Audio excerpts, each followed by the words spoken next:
बोले सुखदेव महाराज की जय।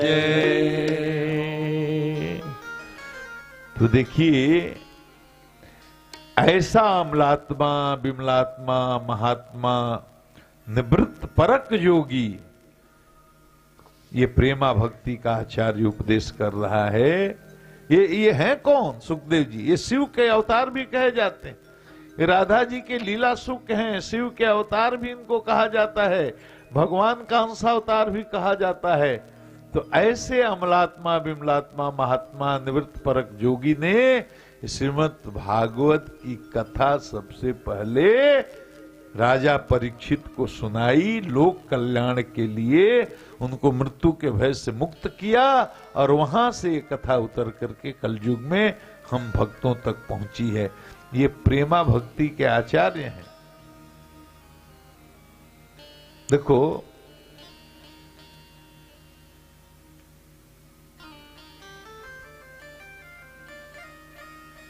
ये उपदेश करते समय इनसे पूछा कि महाराज किम श्रेय, ये किम श्रेय का जब प्रश्न का उत्तर दे रहे हैं।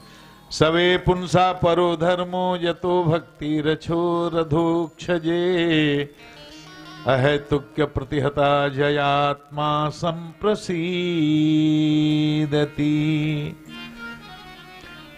अच्छा, एक बात बताओ, ये अहेतुकी भक्ति क्या होगी? भक्ति के दो विशेषण दिया, अहेतुकी, अप्रतिहता। जयात्मा संप्रसीदति, ये अहेतुकी भक्ति क्या है और अप्रतिहता भक्ति कैसी? अहेतुकी भक्ति का तो सामान्य अर्थ ही है कि जिस भक्ति में कोई हेतु न हो, कोई कारण न हो, कोई स्वार्थ न हो, तो भक्ति अहेतुकी कैसे होगी? जैसे मान लो भक्ति हम कर रहे हैं, तो हम भक्ति में अगर कोई कामना रखें नहीं, तभी तो अहेतुकी है। और जब भक्ति में कोई कामना आ गई तो वो अहेतुकी कैसे रही? जब हम भगवान की पूजा करते हैं, किसी देवता के यहां जाते हैं, किसी मंदिर में जाते हैं, तो हम अपना गणित बिठा करके जाते हैं पहले ही कि बेटा नहीं हो रहा, भगवान बेटा हो जाए, बेटा जवान हो गया है, नौकरी नहीं लग रही, इसकी नौकरी लग जाए, कोई बीमार है सरकारी, ये ठीक हो जाए। कोई ना कोई हमारा हिसाब किताब रहता है। बल्कि हम ब्राइब भी ऑफर करके आते हैं, भगवान को घूस भी ऑफर करके आते हैं। अगर बेटे की नौकरी लग गई तो महाराज कथा करवाएंगे चकाचक, शुद्ध घी का 1 क्विंटल लड्डू भी चढ़ाएंगे चकाचक। भगवान को हम लोग ये सब ऑफर दे करके आते हैं। हमारी फाइल आगे बढ़ा दो, जैसे ऑफिस में जाते हैं, भैया हमारी फाइल आगे बढ़ा दो, जो चाहोगे हम दे देंगे। तो भगवान तो बोलते नहीं है, वहां तो सामने सामने सौदा हो जाता है। भगवान बोलते नहीं, भगवान केवल देखते हैं, सुनते हैं, मुस्कुराते हैं। हम अपने मन से मान लेते हैं कि भगवान को अब क्या चाहिए, 1 क्विंटल लड्डू शुद्ध घी का चढ़ा रहे हैं और बेटे के लिए एक नौकरी मांग रहे हैं, तो इसमें कौन सी बात है? बेटा को कलेक्टर बना दो, 1 क्विंटल लड्डू और एक कथा भी सुना देंगे। तो अगर भगवान 1 क्विंटल लड्डू ले करके और आपके बेटे को कलेक्टर बनाए, एसपी बनाए, तो अब सोचिए। लेकिन लोग करते हैं ऐसा। कहा वो भक्ति नहीं है। भक्ति कैसी होनी चाहिए? अहेतुकी होनी चाहिए। हमें भगवान से क्या लेना, हमें कुछ मांगना ही नहीं, क्योंकि भगवान अगर है तो उसे सब पता है कि हमें क्या चाहिए, क्या नहीं चाहिए, क्या हमारी जरूरत है, कब मुझे क्या चाहिए। तो भगवान तो सर्वव्यापी हैं, ओमनीसाइंट हैं, सब कुछ जानते हैं। तो भगवान से मांगने की जरूरत क्या है? लेकिन अगर देखो कोई कहे कि हम ठीक है, भगवान से कहते हैं हमें दर्शन दे दो, हमें और कुछ नहीं चाहिए, हमें मुक्ति चाहिए, तो भाई भगवान से अगर मुक्ति भी मांग रहे हो तो यह हेतुकी भक्ति कैसे हुई? लेकिन देखो वो तो हेतुकी भक्ति हुई नहीं। लेकिन कहता है कि देखो केवल भक्ति के लिए भक्ति होगी तो हेतुकी ही भक्ति है। क्यों? वो कुछ नहीं मांग रहा है, वो मटेरियल चीज नहीं मांग रहा है, असत्य चीज नहीं मांग रहा है। देखो दुनिया में 2 चीजें, एक सत्य है, एक असत्य है। सत्य केवल भगवान है, बाकी सब असत्य है। तो कोई भगवान से अगर भगवान को मांग रहा है, भगवान से भगवान की कृपा मांग रहा है, उनका दर्शन मांग रहा है, उनका प्रेम मांग रहा है, तो ये भक्ति अहेतुकी भक्ति ही मानी जाएगी। लेकिन ये अहैतुकी भक्ति भी काफी नहीं है। अहैतुकी के साथ साथ अप्रतिहता भी होनी चाहिए। अप्रतिहता माने जिसमें कोई बाधा नहीं। ये नहीं कि 4 दिन भक्ति किया, ऐसे भी होते हैं लोग। बेटा बीमार है, मान लो किसी का, बेटी बीमार है, भाई बीमार है, अब ले आके हनुमान जी की मूर्ति खूब पूजा पाठ किया, महामृत्युंजय का शंकर जी को रख करके पाठ कराया, जप कराया, और दुर्भाग्य से बेटा का स्वर्गवास हो गया। बहुत लोग मूर्ति उर्ति उठा करके ले जा करके सड़क पर फेंक आते हैं। भाई भगवान, बहुत तो हमने सुना है भगवान होगा, कुछ नहीं होता है, भगवान होता नहीं। भगवान होता तो इतना हम प्रार्थना किए, भगवान है, लेकिन तुम जिसको इतना महत्वपूर्ण मान रहे हो, वो भगवान की नजर में तो एक लीला ही है। तुम्हारा आना, तुम्हारा जाना, तुम्हारा जीना, तुम्हारा मरना, ये तो भगवान के कुछ है ही नहीं। जीव अपने प्रारब्ध के अनुसार आता है, अपने प्रारब्ध के अनुसार शरीर छोड़ करके दूसरे शरीर में जाता है। तो भगवान के लिए तो ये कुछ ना मंगल है, न कोई दुख का कारण है। ये दुख का कारण तुम्हारे लिए है। और भगवान, तुम रोते हो तो शायद भगवान भी रोते हैं, लेकिन इसलिए नहीं रोते हैं कि तुम्हारा बेटा मर गया या भाई मर गया। भगवान तुम्हारी अज्ञानता पर रोते हैं, उनको करुणा आती है। देखो कितना अज्ञानी है, ये रो रहा है, मेरे लिए नहीं रो रहा, इसका भाई मर गया इसलिए रो रहा है। जितना मरे हुए भाई के लिए रो रहा है, उसका आधा भी हमारे लिए रोता और आंसू बहाता, तो हम इसको प्राप्त हो जाते। ये बात समझने की है। कोई किसी को नहीं, किसी के बारे में नहीं। कौन कहता है कि दुनिया सत्य है, सपना नहीं है, जबकि अपना श्वास भी अपना नहीं है। किस क्षण हमारे एक मित्र यहां बैठे भी हुए हैं, पुलिस में बड़े पदाधिकारी हैं, एक डीएसपी साहब भी पटना से कथा सुनने के लिए आए हैं। विनोद करके नाम था, IRS में क्लास 1 अधिकारी थे, बड़े हम लोगों के स्तर के अधिकारी थे। अभी 2 साल पहले अहमदाबाद में ऐसे स्टेज से भाषण देते देते 1 मिनट में हार्ट फेल, भाषण दे रहे थे, लोगों को एड्रेस कर रहे थे, और मंचे पर उनको थोड़ी तकलीफ हुई, बोले मैं बैठकर कुर्सी से भाषण दूंगा। लोगों ने कहा ठीक है, बैठ कर दीजिए। और बैठ करके भाषण 1 मिनट के अंदर, 1 मिनट मतलब 60 सेकंड के अंदर शरीर छूट गया। डॉक्टर को भी मौका नहीं मिला। मृत्यु निश्चित है, इस बात को ठोक करके दिमाग में बैठा लो। बहाना कुछ भी हो, बहाना दुर्घटना हो सकती है, बहाना बीमारी हो सकती है, बहाना, और मृत्यु शोक का विषय नहीं है। ये हम नहीं कह रहे हैं, ये भगवान ने बार बार गीता में कहा है। मृत्यु शोक का विषय है ही नहीं है। शोक केवल अपने अज्ञान के कारण, क्योंकि हमारा मोह हो गया, ये मेरा पुत्र है, ये मेरा पिता है, ये मेरा भाई है, हमको छोड़कर चला गया। अरे सबकी यात्रा वहां से शुरू हुई है, सब अकेले आए हैं, और अपने कर्मों के अनुसार सबकी यात्रा अलग अलग है। कोई भाई रूप में आया, कोई पुत्र रूप में आया, कोई पुत्री के रूप में आया, कोई पत्नी के रूप में आया। जैसे ट्रेन में हम चढ़ गए सब लोग, जिसका जब स्टेशन आया वो उतर ही जाएगा। सबके अलग अलग रिजर्वेशन है, अलग अलग टिकट हैं। यहां से हम अयोध्या के लिए चले, ट्रेन में देखो हजारों लोग चलते हैं। किसी को लखनऊ उतरना है, वो लखनऊ उतर जाएगा, चाहे आप जितना, यही तो है। यहां से लखनऊ 1.5 घंटे में जितना उससे प्रेम कर लो, मोहब्बत कर लो, लखनऊ में तो वो साथ छोड़ ही देगा। कोई और आगे जाएगा, इलाहाबाद तक जाएगा। अब इतने में आपको इतनी मोहब्बत हो गई कि लगता है कि अब प्राण ही चला जाए, लेकिन उसे इलाहाबाद उतरना है तो इलाहाबाद वो उतरेगा। आपको भले बनारस जाना हो, उसको इलाहाबाद ही उतरना, उतर जाए। मृत्यु पर किसी का बस नहीं है, किसी का बस नहीं है, न राजा का, न रंग का, न किसी का नहीं। बड़े बड़े संत मरते हैं, बड़े बड़े सिद्ध मरते हैं। जो आया है सबको शरीर छोड़ना है, और सबका तय है कि कब कौन कैसे मरेगा, ये भी जान। ये नहीं कि कोई दुर्घटना में, उसका दुर्घटना में ही उसको मरना था। ये नहीं कि किसी को कैंसर हो गया, वो कैंसर से ही उसे मरना था, इसीलिए उसको कैंसर हुआ। कोई लोग कहते नहीं थोड़ा असावधानी हो गई, लापरवाही हो गई, चाहते तो और 10 साल जिंदा रहते, नहीं रहते। वो तय है, आयु निश्चित होती है। हाँ, सनातन में एक विज्ञान है कि सतोगुण और साधना से योगी चाहे तो अपनी आयु का विस्तार कर सकता है, इच्छा मृत्यु भी प्राप्त कर सकता है, जब चाहेंगे तब मरेंगे। लेकिन सामान्य हमारे जैसे और आप जैसे जीवों के लिए मृत्यु निश्चित है, उसका कारण भी निश्चित है, इसलिए मृत्यु शोक का विषय है ही नहीं। तो जीव उतने दिन के लिए साथ था और चला गया, वो भी कहीं, क्या पता वही जीव पुत्र के रूप में, पिता के रूप में, भाई के रूप में, मित्र के रूप में फिर आपके परिवार में कहीं ना कहीं से आ जाए। ये विज्ञान, ये भागवत जी से हम लोगों को शिक्षा मिलती है।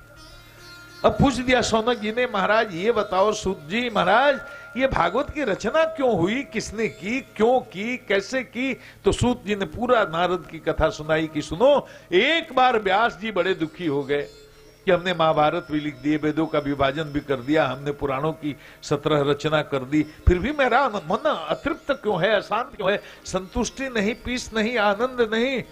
बस श्रीमन नारायण नारायण नारायण, श्रीमन नारायण नारायण नारायण, श्रीमन नारायण नारायण नारायण, श्रीमन नारायण नारायण नारायण, श्रीमन नारायण नारायण नारायण, श्रीमन नारायण नारायण नारायण, श्रीमन नारायण नारायण नारायण, श्रीमन नारायण नारायण नारायण, श्रीमन नारायण नारायण नारायण। नारद जी हमेशा करतल पे यही गाते रहते हैं, श्रीमन नारायण नारायण। व्यास जी भी भगवान का अंशावतार हैं, संतोष हुआ, साक्षात गुरु तत्व प्रकट हो गया। नारद जी प्रकट हो गए, बोले व्यास जी क्या सब कुशल मंगल है?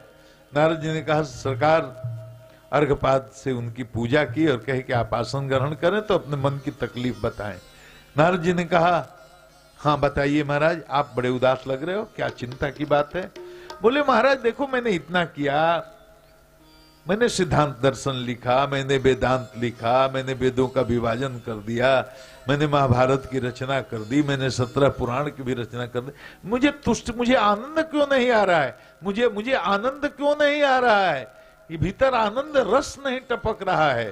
तो नारद जी ने कहा कि देखो जी, आपने सब कर दिया, लेकिन आपने कोई ऐसे ग्रंथ की रचना नहीं की जिसमें केवल भगवान के नाम, रूप, गुण, धाम और उनके लीला का वर्णन हो।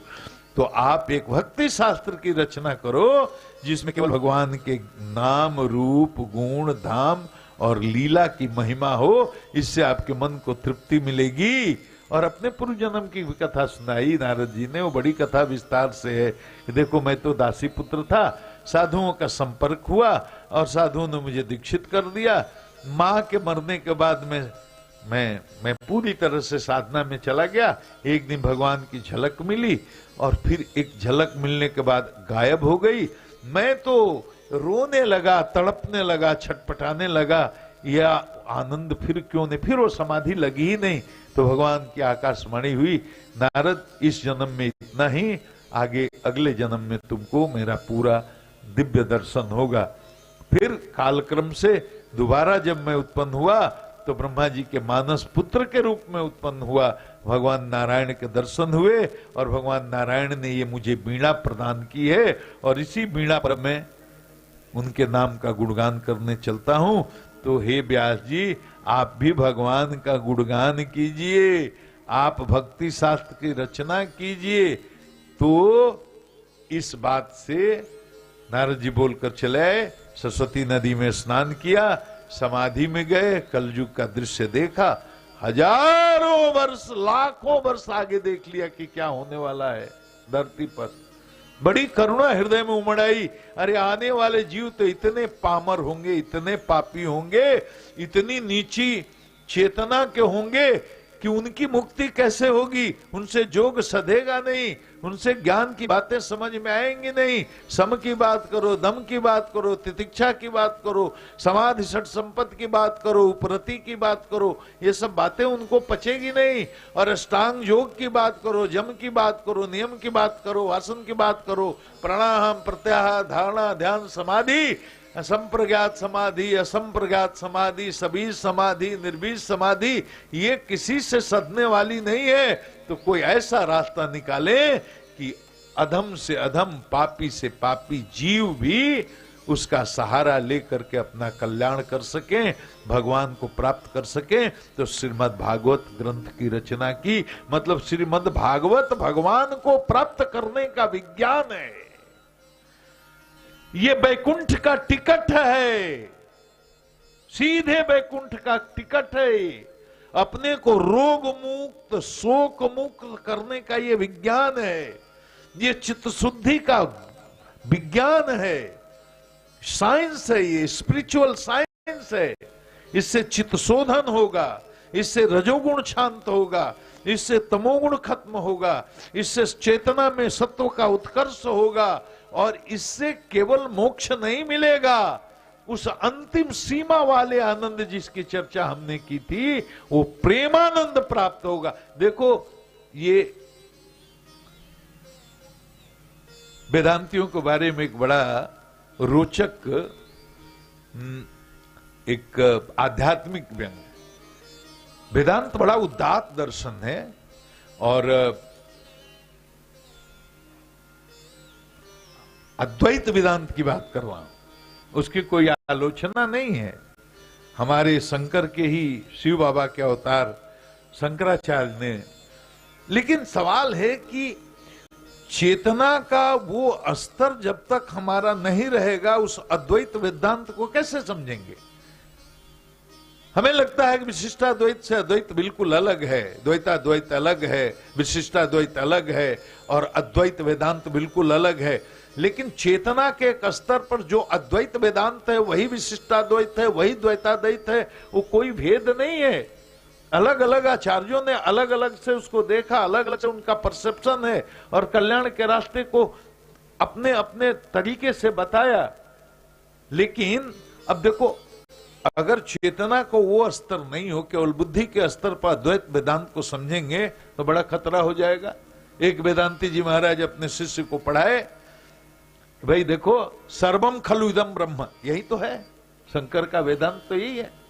क्या व्यास जी, सब किसी में, शिष्ट के 84 करोड़ जो जीव हैं, जोनियां हैं, उतने ही में नहीं, पशु में भी, पक्षी में ही नहीं, केवल जोनियों की बात नहीं है, पत्थर में भी, पहाड़ में भी, मिट्टी में भी, बंद में भी, पर्वत में भी, झील में भी, सांप में भी, मछली में भी, गोजर में भी, मच्छर में भी, मनुष्य में भी, हाथी में भी, सर्प में भी, बाघ में भी, 84 लाख जोनियों के अंदर एक ही ईश्वर है, एक ही ब्रह्म है, सबके अंदर ब्रह्म है।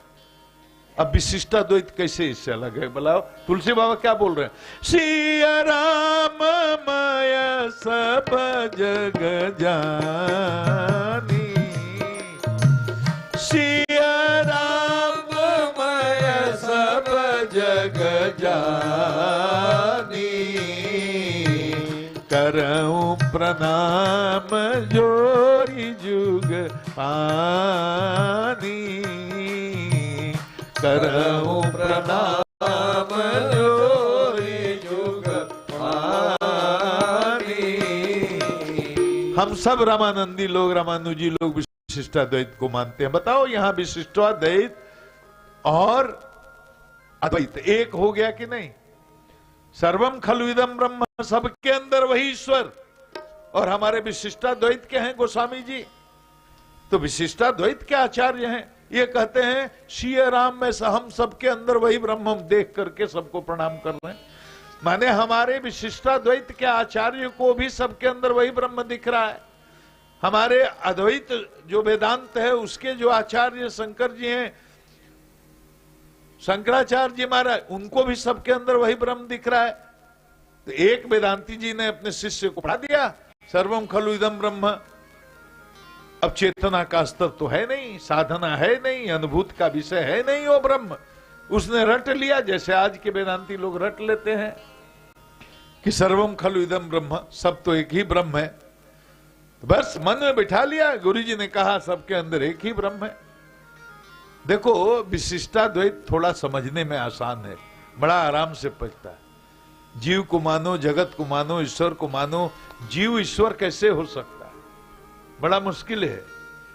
ईश्वर अनंत है, हम ससीम है, हमारी एक सीमा है, बहुत मुश्किल है। हम उसके अंश जरूर हैं, ये बात सही है,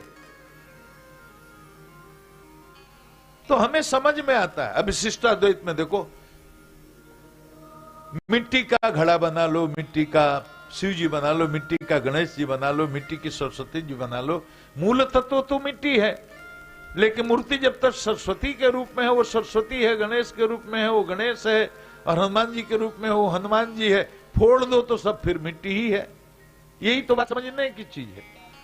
अब चेतना के जिस स्तर पर हम लोग हैं, विशिष्टाद्वैत तो थोड़ा बहुत समझ सकते हैं, द्वैत समझ में नहीं आ। सबके अंदर एक ही ब्रह्म है, लेकिन पत्नी में, बहन में, मां में, भाभी में व्यवहार में फर्क करना पड़ेगा ना। जो पत्नी के साथ व्यवहार है वो मां के साथ नहीं हो सकता, जो मां के साथ व्यवहार है वो बहन के साथ नहीं हो सकता। तो विशिष्टाद्वैत समझ में आता है। अब पंडित जी को सिखा दिया गुरु जी ने कि सर्वम खलु इदम ब्रह्म, सबके अंदर एक ही भगवान है। मस्ती में अपना गाना गाते हुए जा रहे थे, आगे लोगों की भीड़ लगी थी, हजारों लोग जमा हैं। लोगों ने रोका, रुकिए रुकिए, कहां जा रहे हैं? बोले कि जी कहां जा रहे हैं? हम तो जा रहे हैं, आगे हमारा रास्ता है, हमको रोकने वाला है, आप कौन होते हो? नहीं महाराज मत जाओ। बोले क्यों नहीं जाए? बोला महाराज आगे एक हाथी पागल हुआ है, जो जाता है सूंड में उठाकर पटक देता है, जान जाने का खतरा है। बोले हटो अज्ञानी जीवों, तुम सब के सब अज्ञानी हो। बोला महाराज आप ज्ञानी हो क्या? बोले कि तो हमारे गुरुजी ने बताया है सर्वम खलु इदम ब्रह्म, सबके अंदर एक ही ब्रह्म है, तो हाथी मेरा क्या बिगाड़ेगा? हम भी ब्रह्म, हाथी भी ब्रह्म। लोगों ने कहा कि लगता है कोई सिद्ध महात्मा है भाई, इसी बहाने पागल हाथी भी ठीक हो जाए, क्या पता है। अब ये चल दिए। अब हाथी ने दूर से देखा कि कौन है कि मस्ती में चला रहा है। हाथी में उधर मस्ती में चला, झूमते हुए इनकी तरफ, तो ये भी अब झूमने लगे हाथी को देख करके। हाथी दौड़ने लगा इनकी तरफ, तो ये भी हाथी की तरफ दौड़ने लगे कि ब्रह्म से ब्रह्म का आज मिलन ही हो जाए। हाथी उधर से दौड़ा, इधर से ये भी दौड़े। जब पास गए, हाथी ने सूंड में इसको लपेटा पंडित जी को, और लपेट के घुमा के फेंका, तो 500 मीटर दूर जाकर गिरे। शरीर के 8 टुकड़े हो गए, ये पैर अलग, ये पैर अलग, हाथ अलग, प्राण बच गए। लोग उठाकर हॉस्पिटल में आए, बेहोश रहे, ऑपरेशन हुआ। 3 दिन के बाद जब आंख खुली, जब होश आया, तो बोले मेरे गुरु कहाँ हैं, उनको बुलाओ। अरे भाई क्या बात है? बोलो बोलो कि नहीं हम किसी से बात नहीं करेंगे, मेरे गुरु कहाँ हैं, गुरु को बुलाओ, हम गुरु जी से बात करेंगे। तो लोगों ने कहा कि भाई गुरु जी को बुलाओ। गुरु जी गए, बोले कि हाँ बेटा बोलो क्या बात करनी है। बोले गुरु जी आप बताए थे ना सर्वम खलु इदम ब्रह्म। हाँ बेटा बताए थे। क्या ये सच बोले थे या झूठ? मैंने गुरु हूं, झूठ कैसे बोलूंगा, सच बोलूंगा, ये सच बात है। बोले गुरु जी तो ये बताओ कि जब हम भी ब्रह्म है, हाथी भी ब्रह्म है, एक ब्रह्म दूसरे ब्रह्म को पटकता क्यों है?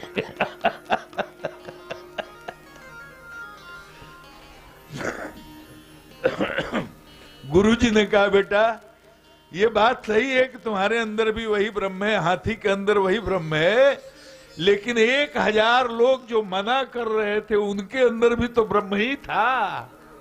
तो तुमने 1000 जो मना कर रहे थे ब्रह्म की उपेक्षा कर दी, तो इसलिए हाथी ब्रह्म नाराज हो गए, पटक दिए। देखो ये ज्ञान जब तक चित्त में अनुभूति के स्तर पर धर्म स्थापित नहीं होगा, तब तक तो ये कोरा गप है, ये प्रवचन है। तो भाषण देना कोई सीखना मुश्किल नहीं है, प्रवचन करना कोई मुश्किल काम नहीं है, लेकिन चेतना के स्तर पर, चेतना को उस स्तर पर पहुंचाना जहां जाकर के शास्त्र अपना अर्थ प्रकट करते हैं, जहां वेद की ऋचाएं प्रत्यक्ष होती हैं, जहां शास्त्र अपना अर्थ खोलते हैं, जहां देवता प्रत्यक्ष होकर आपसे संवाद करते हैं, तो चेतना के उस स्तर तक अपने को पहुंचाना, यही तो पुरुषार्थ है। ये बिना गुरु कृपा के, बिना ईश्वर की शरणागति के ये संभव नहीं है। तो भागवत जो है, श्रीमद् भागवत, चेतना को उत्कर्ष पर ले जाने का विज्ञान है। ये चित्त शुद्धि का विज्ञान है। ये वैकुंठ का रिजर्वेशन है। अगर शुद्ध मन से, श्रद्धा और विश्वास के साथ कुछ न करो, भागवत का श्रवण करो और भगवान नाम का जप करो, तो व्यास जी कहते हैं उस व्यक्ति को सब कुछ प्राप्त हो जाता है। अब देखो, ये सगुण साकार ब्रह्म की लीला है। अब सगुण साकार ब्रह्म की लीला आदमी को भ्रमित करती है। चित्त अगर मूढ़ चित्त है, चित्त चित्त है, क्षिप्त चित्त है, विक्षिप्त चित्त है, ये लीला मोहित करेगी। ये लीला तो सिद्धों को मोहित कर देती है। सगुण साकार ब्रह्म की लीला साधकों को मोहित कर देती है, सिद्धों को मोहित कर देती है, देवताओं को मोहित कर देती है। अरे ये सृष्टि को बनाने वाले ब्रह्मा को भी मोहित कर देती है। शास्त्र में इसके प्रमाण हैं। काकभूषुंडी जी सिद्ध हैं, मोहित हो गए।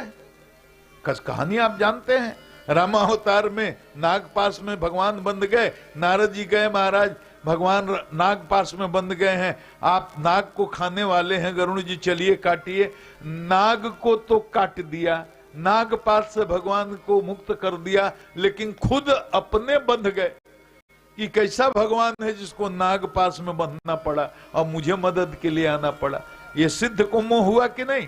और जगदम्बा सती, जगदम्बा है, स्वतः जगत जननी है, मां भगवती, और बाबा ने उनके लिए, मैं ये मानता ही नहीं कि कभी सती को भ्रम की हुआ होगा, लेकिन ये लीला जो भगवान की है, लीला में मैया भी एक परिकर हैं, और लीला के माध्यम से भगवान ये संदेश देते हैं कि सगुण साकार ब्रह्म की लीला ऐसी है कि सिद्धों को भी मोहित करती है। भगवान लीला कर रहे हैं और सीता जी का हरण हुआ है, रो रो करके पशु पक्षियों वृक्षों से पूछ रहे हैं, खगे मृग है तुम दे रघु, हाँ मधुकर सेनी तुम देखी सीता मृग ने नहीं। अब शिव जी ने देखा तो सच्चिदानंद सच्चिदानंद धामा करके प्रणाम किया। सगुण साकार ब्रह्म प्रत्यक्ष खड़ा है, एक को आनंद दे रहा है।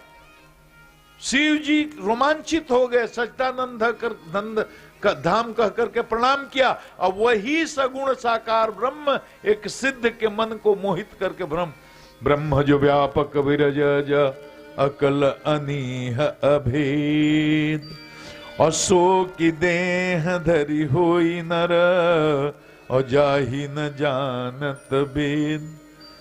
अरे ये हमारे पति शिव सर्वज्ञ, जान सबको, ये तो सर्वज्ञ हैं। राजा के लड़के जो हैं ये बनवासी वेश में, इनको सच्चिदा नाम धाम कह के प्रणाम कर रहे हैं। अरे ब्रह्म जो व्यापक बिरज अज अखिल अनेक अभेद, अशोक देह धरि होई तरह नर जाहि न जानत वेद, जो शिष्ट शिष्ट के कण कण में व्याप्त निराकार निर्गुण ब्रह्म है, वो क्या 3.5 हाथ के शरीर में मनुष्य बनकर अवतरित हो सकता है? और सच्चिदानंद धाम कह रहे हैं, मैं देख रहा हूं, देख रही हूं, इसमें न सत्य दिखाई पड़ रहा है, न चित्त दिखाई पड़ रहा है, आनंद का तो कहीं नामो निशान नहीं है, क्योंकि रो रहा है पत्नी के विरह में। इसको सच्चिदानंद कह रहे हैं। कहां है सत्य, कहां है चित्त, कहां है आनंद? मोहित कर लेता है। नारद जी को मोहित कर लिया, भगवान ही को साप देने लगे, गाली देने लगे। काकभूषुंडी ब्रह्मा जी को भागवत में कथा आएगी, सुनेंगे आप। कृष्ण भगवान को जब अपने सखाओं के साथ जूठन खाते हुए देखा, बोले कैसा ब्रह्म है जो शास्त्रों के विधि निषेध का पालन ही नहीं करता, जूठा खा रहा है, खाते समय वार्ता नहीं करनी चाहिए तो बोल भी रहा है, दौड़ दौड़ कर खा रहा है, हाथ में दही भात लेकर के, उंगलियों में अचार फंसा करके, और किसी का लड्डू जूठा लेकर खा रहा है, किसी की कढ़ी जूठी लेकर के खा रहा है। ये भगवान तो नहीं हो सकता। जबकि गर्भ में जब भगवान थे तो गर्भ स्तुति करने आए थे। गर्भ में भगवान की, कृष्ण की गर्भस्तुति करके गए हैं। और जब जब भगवान का अवतार होता है, ब्रह्मा जी जरूर देवताओं के साथ जाते हैं स्तुति करने, उनको सब मालूम रहता है कब भगवान का अवतार होने वाला। उन ब्रह्मा को मोह हो गया, ये कथा है। तो देखो, ये सगुण साकार ब्रह्म का आनंद, इसको प्रेमानंद कहते हैं। ये अंतिम सीमा वाला जो आनंद की चर्चा हम कल किए थे, ये हम कहने का मतलब कि बड़े बड़े निर्गुण निराकार ब्रह्म के जोगियों को भी, निवृत्त परक जोगी हो चाहे प्रवृत्त परक जोगी हो, ज्ञान मार्गी हो, वो दोनों को अपने प्रेम में डुबा देता है। और सुखदेव जी तो डूब ही गए, वो तो निर्गुण निर्विकार ब्रह्म के, निर्गुण ब्रह्म के उपासक थे, ज्ञानी थे। लेकिन वेद व्यास जी ये चमत्कार जानते हैं, सगुण साकार ब्रह्म के आनंद की महिमा को, उसके प्रभाव को भी जानते हैं। इसलिए जब नहीं पिता की बात माने और जंगल में चले गए और अखंड समाधि लगा करके बैठ गए, तो ये परम भागवत संहिता की जो रचना की है, अब इसे सुनाए किसको? परमहंस तो मेरा पुत्र ही है, उससे योग्य अधिक कोई पात्र ही नहीं। लेकिन वो तो निर्गुण निर्बीज ब्रह्म, निर्गुण निराकार ब्रह्म की समाधि में, अखंड समाधि में बैठा हुआ है, वो तो आएगा नहीं सीखने। तो एक प्रयोग किया, 2 श्लोक देकर अपने 2 शिष्यों को भेजा, जाओ 2 श्लोक गाओ, मेरी गारंटी है निर्गुण निराकार ब्रह्म की समाधि खंडित हो जाएगी और ये सगुण साकार ब्रह्म का प्रेमानंद मेरे पुत्र को डुबा देगा।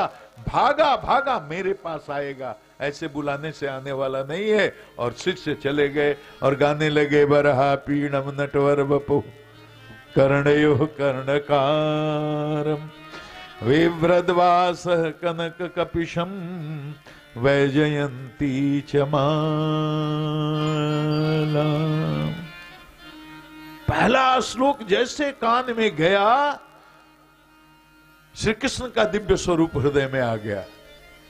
अरे ये सांवला सलोना, ये चंचल चितवन वाला, ये तिरछी तिरछी भौं से देखने वाला, ये टेढ़ी पैरों पर खड़ा होकर हाथ में बांसुरी फूंकने वाला, ये मोर मुकुट लगाने वाला, पीतांबर लटकाने वाला, ये कौन है?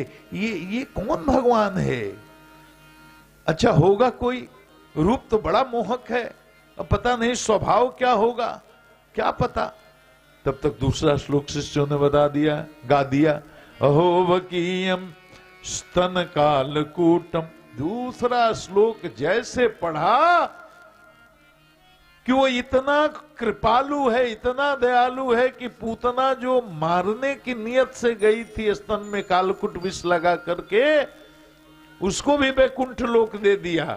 जैसे ये गया, पहले में स्वरूप का वर्णन, दूसरे में स्वभाव का वर्णन, निर्गुण निराकार ब्रह्म की समाधि टूट गई और सगुण साकार ब्रह्म का प्रेमानंद ऐसे डुबा दिया। श्री कृष्ण आकर के चित्त में ऐसे चिपक गए कि भागे वहां से शिष्यों के पीछे पीछे। अरे इस टेक्नोलॉजी को, इस विज्ञान को, सगुण साकार ब्रह्म को प्रत्यक्ष करने वाले ये जो वैज्ञानिक है, कौन है? शिष्यों ने कहा हमारे गुरुदेव हैं, आपके पिता हैं। बोले ले चलो हमको। आगे आगे शिष्य पीछे से भागते आ रहे हैं। व्यास जी कहां गई निर्गुण निराकार ब्रह्म की समाधि?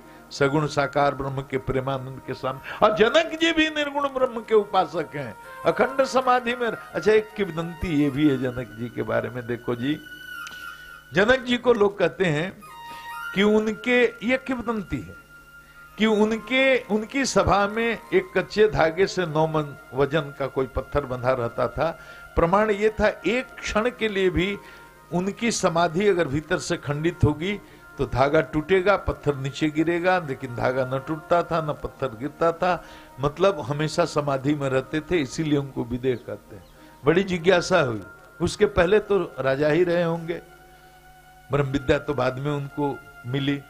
और उसके पीछे भी एक किंवदंती है, सुनने में हमने सुना है संतों के मुंह से, कि एक बार जिज्ञासा हुई कि ब्रह्म विद्या जाने, गुरु से बोले गुरु जी ब्रह्म विद्या जानना चाहता हूँ। गुरु जी ने कहा राजा हो राज करो, ब्रह्म विद्या के चक्कर मत पड़ो। बोले क्यों गुरु जी? कहा तन मन धन सब कुछ न्यौछावर करना पड़ता है। बोले सब न्यौछावर कर देंगे गुरु जी, लेकिन ब्रह्म विद्या तो मुझे अब जाननी है। गुरु ने कहा धन से शुरू करो, खोलो खजाना और लोगों को, संतों को, ब्रह्म विद्या के जानकारों को निमंत्रण दो, बुलाओ, जो ब्रह्म विद्या पर बोले, जो मांगे उसको महंगा इनाम दो, ब्रह्म विद्या आ जाएगी। खोल दिया खजाना, आने लगे एक से एक ब्रह्मवेत्ता, ब्रह्म विद्या पर भाषण प्रवचन होने लगा। लेकिन जनक जी को वर्षों बीत गए, 6 महीना 8 महीना, खजाना भी खाली होने लगा, लेकिन जनक जी को संतोष नहीं हुआ। प्रवचन से कहीं ब्रह्म विद्या आती है? लेकिन सतोगुणी संस्कारों को सोए हुए जो हमारे चित्त में है, उनको प्रवचन कथा सत्संग सुनने से ठोकर जरूर लगती है। सो उनके भी चित्त में जो सोए हुए सतोगुणी संस्कार थे, उनको ऐसी ठोकर लगी, ऐसी प्यास उनके अंदर जग गई ब्रह्म विद्या पर भाषण प्रवचन सुनते सुनते, कि बोले कि अब तो किसी कीमत में हमको इस विज्ञान को जानना ही है। एक दिन क्या हुआ कि अष्टावक्र जी सभा में पहुंच गए। 8 अंग 8 तरफ से टेढ़े मेढ़े लुढ़कते ढुढ़कते सभा में पहुंचे। उनको देख करके सारे सभासद हंसने लगे। तो अष्टावक्र जी चुप रहे। जब हंसते हंसते सब थक गए, चुप हो गए, तो अष्टावक्र जी हंसने लगे। जनक जी को बड़ा आश्चर्य हुआ। उन्होंने हाथ जोड़कर कहा महाराज क्षमा करें, आपकी बनावट शरीर की ऐसी है कि आपको देख करके सभासद हंसने लगे। यद्यपि ये अनुचित था, अनुचित है, मर्यादा के विरुद्ध है, फिर भी कारण समझ में आता है कि हमारे सभासद क्यों हंसे। लेकिन महाराज आप किस पर क्यों हंस रहे हैं, ये मेरी बात समझ में नहीं आई। तो अष्टावक्र जी ने कहा मैं ये मान कर आया था कि जनक का दरबार है, ब्रह्म विद्या पर बोलने के लिए ब्रह्मवेत्ता जुटते हैं, तो वहां ब्रह्म विद्या के जानकार होंगे, तो मैं भी कुछ ब्रह्म विद्या पर बोलूंगा। एक गाय की जरूरत थी, लेकिन ये तो चर्मकारों की सभा है, यहाँ तो चमड़ा का व्यापार करने वाले चमड़ों के सौदागर बैठे हैं, यहाँ मैं ब्रह्म विद्या पर क्या बोलूं, मैं चलता हूं। चल दिए। जनक जी को लगा ये आदमी जरूर कुछ जानता है। आगे कहानी लंबी संक्षिप्त ये है कि जंगल में पीछा करते गए। अष्टावक्र जी आवाज दिया, जनक पीछे पीछे मत आओ, सामने आओ, तुम ब्रह्म विद्या जानते हो? बोले कि हाँ महाराज। क्या ये पेड़ देखते हो? हाँ। यहाँ गड्ढा है? हाँ।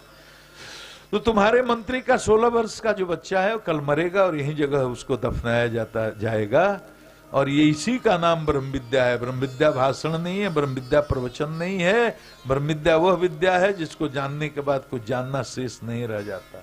आगे वैसे ही हुआ। तो एक तरह से ये अष्टावक्र जी जनक के गुरुदेव भी हो गए। तो जनक जी तो निर्गुण निराकार ब्रह्म की समाधि में हमेशा डूबे रहते हैं। इतने बड़े योगी हुए कि उनको विदेह कहा गया, कि राज्य को संभालते हुए चित्त उनका मन राखो जहां। कैसे व्यास जी? मन को चित्त को राखे जहां कृपा निधाना। पहली पंक्ति कैसे? कर से कर्म करो बेतेदाना, कर से कर्म करहु बेतेदाना, मन राखो जहां कृपा निधाना, मन राखो जहां कृपा निधाना। यही तो विज्ञान दिया, यही तो टेक्नोलॉजी, यही टेक्निक, यही टूल तो दिया तुलसीदास जी ने। भाई दुनिया का सारा व्यापार करो, पिता हो पिता की भूमिका में पिता की भूमिका अदा करो, पुत्र हो पुत्र की भूमिका अदा करो, पत्नी है पत्नी की भूमिका अदा करे। व्यवहारिक जीवन में जो व्यवहारिक धर्म है उनका निर्वाह करते हुए, लेकिन एक बात पर सावधान रखना है, कहीं मन को अटैच नहीं होने देना है। मन को तो एक ही जगह रखना है। कहां? मन राखहूं जहां कृपा निधाना, मन राखहूं जहां कृपा निधाना। अब देखो ना, अब जनक जी के बारे में कहते हैं कि विदेह है, निर्गुण निराकार, और वही जनक जी कहानी मानस में आप देखिए, जब राम जी लक्ष्मण जी गए तो राम जी को देखते ही निर्गुण निराकार ब्रह्म की समाधि खंडित हो गई। राम जी को देखने के बाद सगुण साकार ब्रह्म का जैसे दर्शन हुआ, अखंड निर्गुण निराकार ब्रह्म की समाधि, अखंड समाधि जिसमें वो रहते थे, चलते फिरते, सोते जगते, वो टूट गई। खुद उन्होंने कहा, अरे विश्वामित्र जी किसको लाए आप? विश्वामित्र जी बोले, इतने परेशान क्यों हैं? अरे ये हैं कौन सरकार? बोले क्या बात है, बात क्या है, आप इतने परेशान क्यों हैं, क्या हुआ? जनक जी ने कहा, सरकार इनको देखने के बाद वो हुआ जो आज तक कभी हुआ ही नहीं था। तो विश्वामित्र जी ने कहा कि क्या हुआ? इन्हीं बिलोकत अति अनुरागा, इन्हीं बिलोकत अति अनुरागा, बरबस ब्रह्म सुख ही मन त्यागा, बरबस ब्रह्म सुख ही मन त्यागा। बोले आज तक मेरी कभी समाधि खंडित नहीं हुई थी, लेकिन ब्रह्म सुख ही अनुभव ही अनुपात गोस्वामी तुलसीदास ने दिया। ये हम अपनी बात कुछ नहीं कर रहे हैं, सब शास्त्र की बात कर रहे हैं। जनक जी ने कहा कि इनको देख करके ऐसा आनंद हृदय में उमड़ा, राम जी को इनको देखकर ऐसा आनंद उमड़ा कि मेरी निर्गुण निराकार ब्रह्म की समाधि खंडित हो गई। ये जीवन में पहली बार हुआ, ऐसा कभी नहीं हुआ था। इन्हीं बिलोकत अति अनुरागा, इन्हीं बिलोकत अति अनुराग। कहे महाराज तो ये कैसे सहज ढंग से टूट गई क्या? बोले कि नहीं, सहज वहज ढंग से नहीं टूटी। कहा कैसे? कहा कि जबरदस्ती। जबरदस्ती किसने कहा? बाबा ने लिखा, बरबस बरबस ब्रह्म सुख ही मन त्यागा, बरबस ब्रह्म सुख ही मन त्यागा। क्या मन ने फेंक दिया निर्गुण निर्विकार ब्रह्म की जो समाधि, उसके आनंद को मन ने फेंक दिया, उठाकर त्याग दिया, और इस सगुण साकार ब्रह्म के दर्शन में इतने मस्त हो गए। अब देखो, यही हम कल संकेत किए थे कि निर्गुण निराकार ब्रह्म के आनंद से भी ऊपर होता है सगुण साकार ब्रह्म का आनंद। इसके प्रमाण शास्त्र में, भागवत में भी, रामायण में भी हजारों इसके दृष्टांत हैं। तो ऐसे हैं हमारे सुखदेव जी, जो निर्गुण निराकार ब्रह्म के उपासक थे और सगुण साकार ब्रह्म के प्रेमानंद के सबसे बड़े आचार्य हो गए महाराज। उनकी भी समाधि टूट गई, जैसे बरहा पीड़म नटवर विपु। सौनक जी कहते हैं, महाराज ये सब तो ठीक ही है, लेकिन ये बताइए परीक्षित ने कैसे 7 दिन का समय निकाल लिया? वो तो राजा थे, राजा को कैसे टाइम मिला कि 7 दिन चक्रवर्ती सम्राट बैठकर कथा सुन रहा?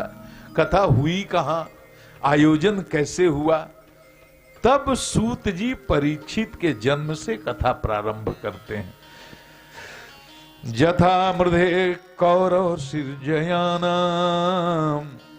वीरेश्वथो वीर गतिम गतेषु, वृकोदरा विद्ध गदाभिमर्श, भग्नोरुदंडे धृतराष्ट्र पुत्रे। बोले देखो, महाभारत का युद्ध जब हो रहा था, करोड़ों योद्धा मारे गए, इधर के भी उधर के भी, यहां तक कि पूरी धरती वीरों से खाली हो गई।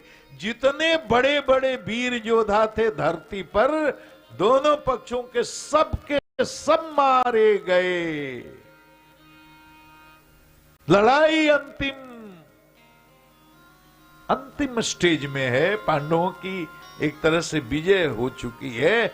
यहां तक कि दुर्योधन भी उस करोड़ों सवों के बीच में सौ की तरह पड़ा है, लेकिन अभी जिंदा है। उसके ऊपर उसको मृतक जान करके चील कौवे मंडरा रहे हैं उसके मांस को खाने के लिए, लेकिन इस स्थिति में नहीं है कि वो भुजा उठा करके और गिद्ध को हटा भी सके। उसकी ऐसी दृष्टि है।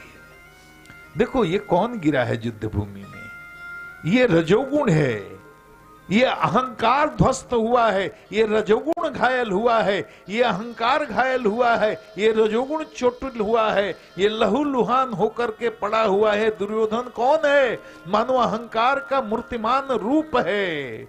ये मुंह के बल गिरा हुआ है, हाँफ रहा है, और अश्वत्थामा उसका मित्र उस बुझे अहंकार की आग में आहुति डालने आ गया। मित्र, तुम्हारी ये दुर्दशा नहीं देखी जाती। हमने तुम्हारा वैभव देखा है, तुम्हारा वो जमाना देखा है जब पूरी दुनिया के सम्राट अपना मुकुट जमीन पर रख करके तुमको झुक झुक करके सलाम करते थे। आज तुम्हारी ये स्थिति देख रहा हूं। तुम्हारी जंघाएं चूर कर दी भीम ने, और 100 की तरह युद्ध भूमि में गिरे हुए हो। अब बताओ, तुमने अगर हमको सेना नायक बनाया होता तो आज तुम्हारी ये दुर्दशा नहीं होती। दुर्योधन बड़ी मुश्किल से कांपते हुए बोला, भैया अब वो बात छोड़ो, अब जो बात बीत गई छोड़ो। अश्वत्थामा ने कहा, देखो मैं मित्र हूं तुम्हारा, तुम्हें इस स्थिति में देखकर मुझे बहुत, मेरा हृदय विदीर्ण हो रहा है, मुझे बहुत कष्ट हो रहा है।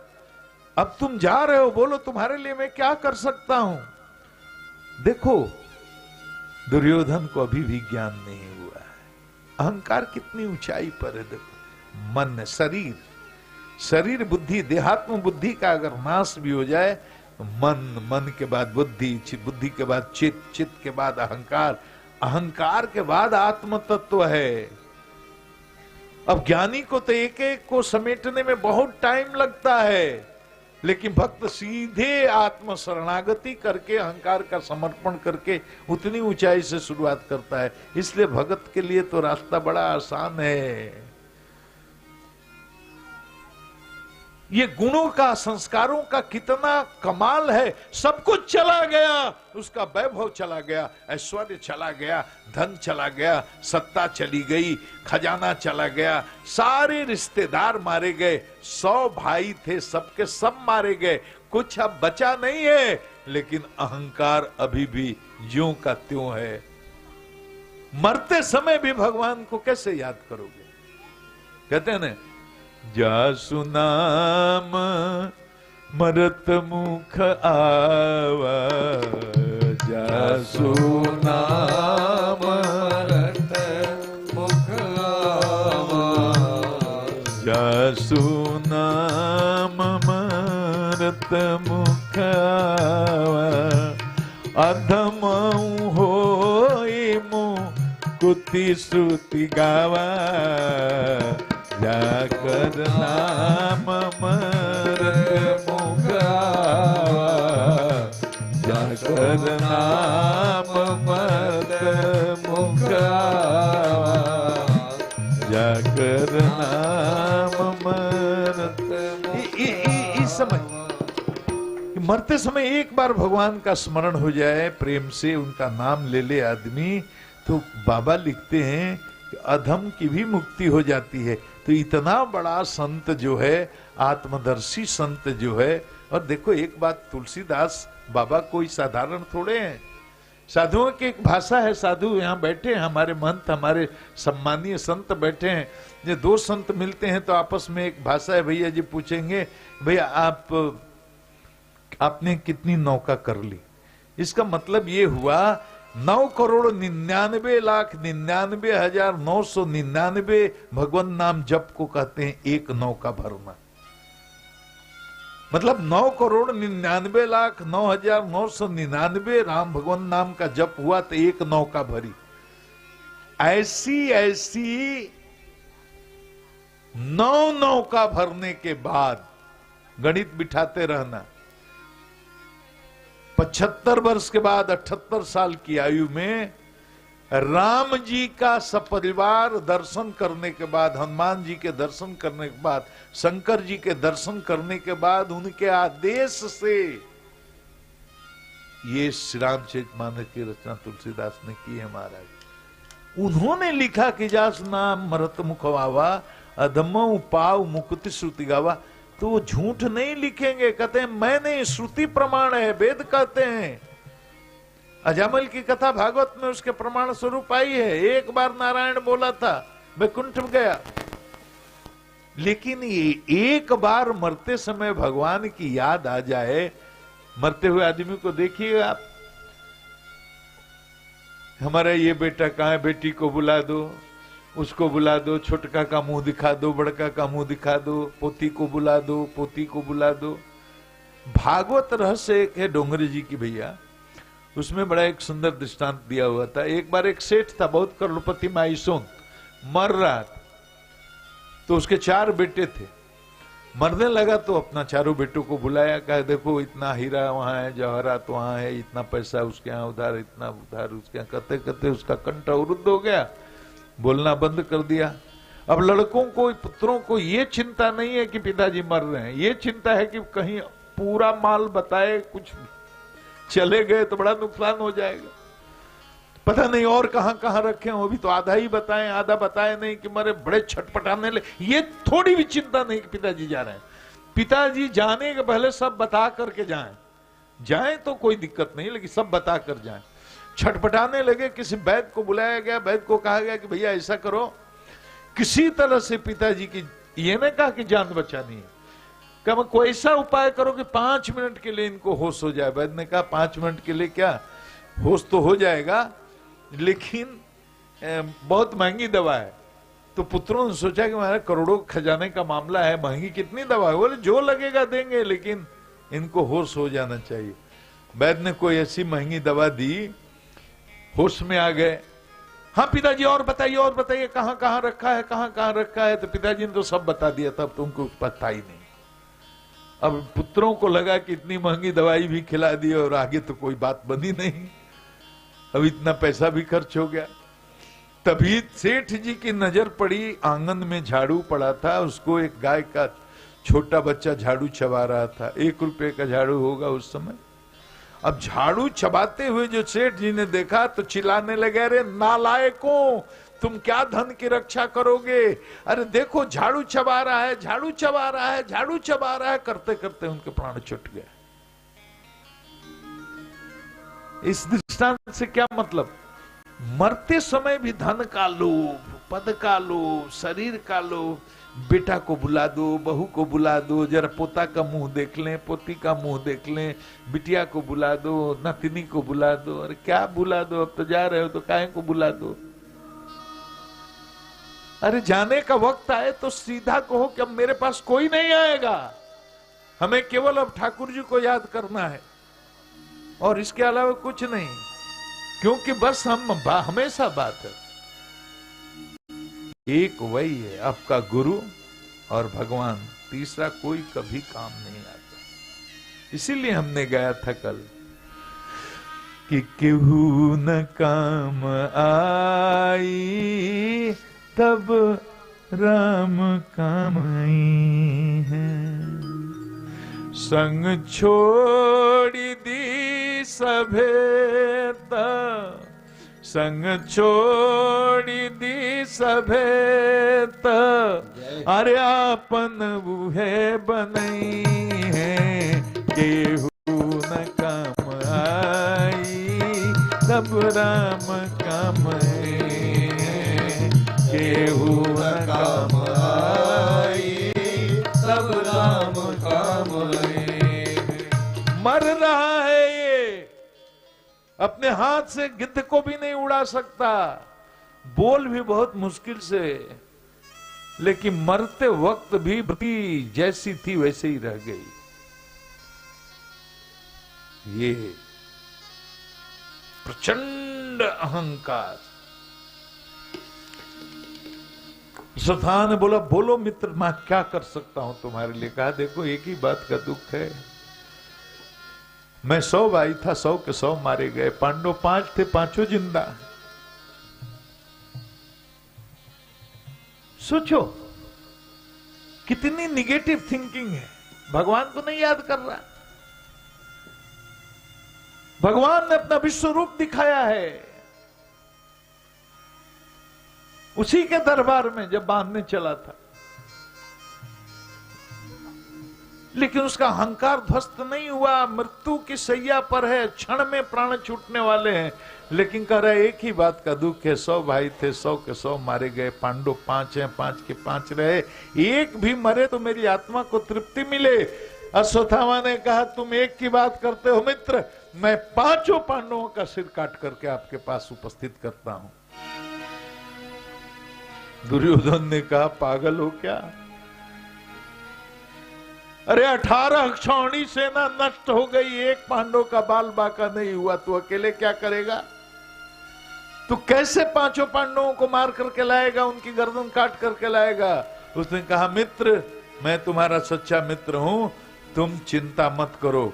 कैसे करूंगा ये तुम मेरे ऊपर छोड़ दो। मैं 5 पांडवों का सिर काट करके लाऊंगा ताकि उनके कटे हुए सिर को देख करके तुम तृप्त होकर के, संतुष्ट होकर के अपना शरीर छोड़ो।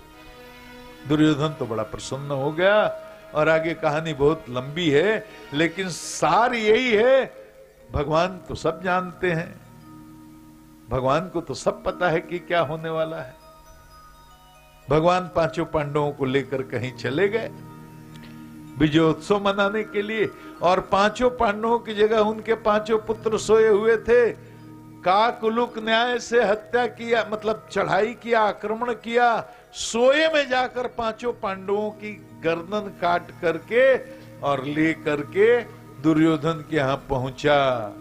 कहा लो मित्र, अब देखने में सब के सब पांडव ही लगते थे, अर्जुन का पुत्र अर्जुन की तरह, भीम का पुत्र भीम की तरह, युधिष्ठिर का पुत्र युधिष्ठिर की तरह। लेकिन दुर्योधन को धोखा नहीं हुआ, उसने पहचान लिया। कहा अरे मूर्ख, तुमने इन 5 पुत्रों की हत्या करके तो हमारे कुल में कोई पानी लेने देने वाला भी नहीं छोड़ा। मुझे इनसे कोई शत्रुता नहीं थी, मुझे इनसे कोई शत्रुता थी ही नहीं। तुम तो ये पांडव नहीं है, पांडवों के पुत्र हैं। अब तो डर गया अश्वत्थामा कि पांडव अगर जिंदा हैं तो मुझे तो अब नहीं छोड़ेंगे। उधर सुबह हुई, 5 शव पड़े हुए हैं, गर्दन गाब। द्रौपदी के विलाप का बड़ा सुंदर वर्णन है, बड़ा करुण वर्णन है, रो रही है। अर्जुन ने कहा देवी धीरज रखो, जिसने तुम्हारे पुत्रों की यह दुर्गति की है, मैं उसको जब तक दंडित नहीं करूंगा मैं चैन से नहीं बैठूंगा। केशव मेरे रथ की तैयारी कीजिए। भगवान सारथी बने हैं, अर्जुन बैठे हैं, अश्वत्थामा का पीछा किया है। अश्वत्थामा ने देखा अब मरने का अल्लाह, पहले तो उसने ब्रह्मास्त्र चला दिया। अर्जुन घबराए, भगवान ने समझाया ब्रह्मास्त्र से, ब्रह्मास्त्र को रोका शांत करके, और उसके बाद जाकर दौड़ कर अश्वत्थामा को पकड़ करके और सर से घसीट करके लाए, रथ के चक्के में बांध दिया। भगवान ने कहा अरे मार इसको, मार, अरे ये पापी है। मत्तम प्रमत्तम उत्मत्तम उन्मत्तम सुप्तम बालम स्त्रियम जड़म प्रपन्नम वीरथम भीतम न रिपुम हंति धर्मविद। जो धर्म के जानकार हैं, मत को, जो मतवाला हो, नशे में हो, प्रमत्त हो, उन्मत्त हो, पागल हो, सोया हुआ हो, बालक हो, स्त्री हो, प्रपन्न माने शरणागत हो, विरथ माने रथहीन हो गया हो, भीतम माने कोई डर गया हो, शरणागति में आ गया हो, ऐसे शत्रु को भी नहीं मारना चाहिए। ये तो सोते हुए 5 निर्दोष बालकों की इसने हत्या की है, इसको अभी तुरंत यही मार दो। अर्जुन ने कहा नहीं सरकार, ये द्रौपदी का अपराधी है, द्रौपदी को मैंने वचन दिया उसके सामने मारूंगा। मारना तो है लेकिन सामने मारूंगा, बांध करके रथ में और घसीटते हुए ले आकर के द्रौपदी के सामने पटक दिया, पशु की तरफ बंधे हुए अश्वत्थामा को। और द्रौपदी ने जैसे देखा कि हमारे गुरु द्रोण के पुत्र हैं, ये अश्वत्थामा हैं, इनकी ये दुर्दशा है, इनको बांध करके हमारे पति लाए हैं, पटक रहे हैं। और कहा अर्जुन ने, तुम्हारे पुत्रों का हत्यारा यही पापी है, इसको लाया हूं, तुम्हारे सामने इसका वध करूंगा। द्रौपदी ने कहा, अरे चुप रहिए सरकार, आप क्या बोल रहे हो? एक तो ये ब्राह्मण हैं और दूसरे हमारे गुरुदेव जो हम लोगों के हैं, उस गुरुदेव ने जिन्होंने शस्त्र की आपको शिक्षा दी है, उस गुरु के ये पुत्र हैं। तो गुरु का पुत्र तो गुरु के समान ही होता है। मुच्यताम मुच्यतामे स ब्राह्मणो नितराम गुरु। ऐसा ब्राह्मण का आप वध करेंगे? ठीक है, हमारे पुत्रों की हत्या इन्होंने कर दी, 5 पुत्रों को काट दिया, निर्दोष थे, ये भी मैं मानती हूं, सोए हुए में सिर काटा, ये भी मैं मानती हूं, लेकिन इसके बावजूद भी मैं नहीं चाहती कि इनको दंड दिया जाए, क्योंकि ब्राह्मण हैं, हमारे गुरु के पुत्र हैं। मुच्यताम मुच्यताम, छोड़िए इनको, छोड़िए। युधिष्ठिर ने समर्थन कर दिया कि हाँ, द्रौपदी ठीक कहती है, इसको छोड़ दिया जाए। नकुल भी साथ, भीम ने कहा, गरजने लगे, बोले कुछ भी हो जाए, मैं इस पापी को छोड़ने वाला नहीं हूं। और भीम भैया को गरजते हुए देखा अर्जुन, बोले भैया आप शांत हो जाओ, मैं भी छोड़ने कहां जा रहा हूं, मैं भी इसको छोड़ने के पक्ष में नहीं हूं। अब घर में 2 पार्टी अगर हो जाए, युधिष्ठिर कह रहे हैं, नकुल सहदेव, द्रौपदी कह रही है छोड़ दिया जाए, आप भीम जी बोल रहे हैं कि मैं छोड़ने वाला नहीं हूं। इसीलिए एक फिल्मी गाना मुझे कभी कभी याद आ जाता है कि मार दिया जाए कि छोड़ दिया जाए, बोल तेरे साथ क्या सलूक किया जाए, मार दिया जाए कि छोड़ दिया जाए, बोल तेरे साथ क्या सलूक किया जाए। ये गाना कोई पुराना है। बड़ी झंझट की स्थिति उत्पन्न हो गई परिवार में। कुछ लोग कह रहे हैं कि नहीं, ये बहुत बड़ा पापी है, निर्दोष बालकों का हत्यारा है, तो इसको दंड मिलना चाहिए। और युधिष्ठिर और द्रौपदी कह रहे हैं कि नहीं नहीं, ब्राह्मण है, गुरुपुत्र है, इसलिए इसको क्षमा कर देना चाहिए। अब तो अर्जुन पड़ गए बड़े चक्कर में। भैया कह रहे हैं छोड़ दो, द्रौपदी कह रहे छोड़ दो, अब भीम भैया कह रहे हैं कि कोई छोड़ दे, लेकिन हम छोड़ने वाले नहीं है। ये तो घर में अब महाभारत होगा, महाभारत के बाद, इसीलिए हमने गया कि मार दिया जाए कि छोड़ दिया जाए। अब ऐसे जब संकट में फंसो, गुरु ही रास्ता दिखाता है। तुरंत शरणागत हुए कृष्ण के। शरणागत होकर के बोले, महाराज अब आप ही बताइए क्या किया जाए। कृष्ण भगवान बोले, देखो भाई, हम तो शास्त्र की बात करते हैं, हम कोई सलाह नहीं देते, जो शास्त्र बोलता है वो बोलते हैं।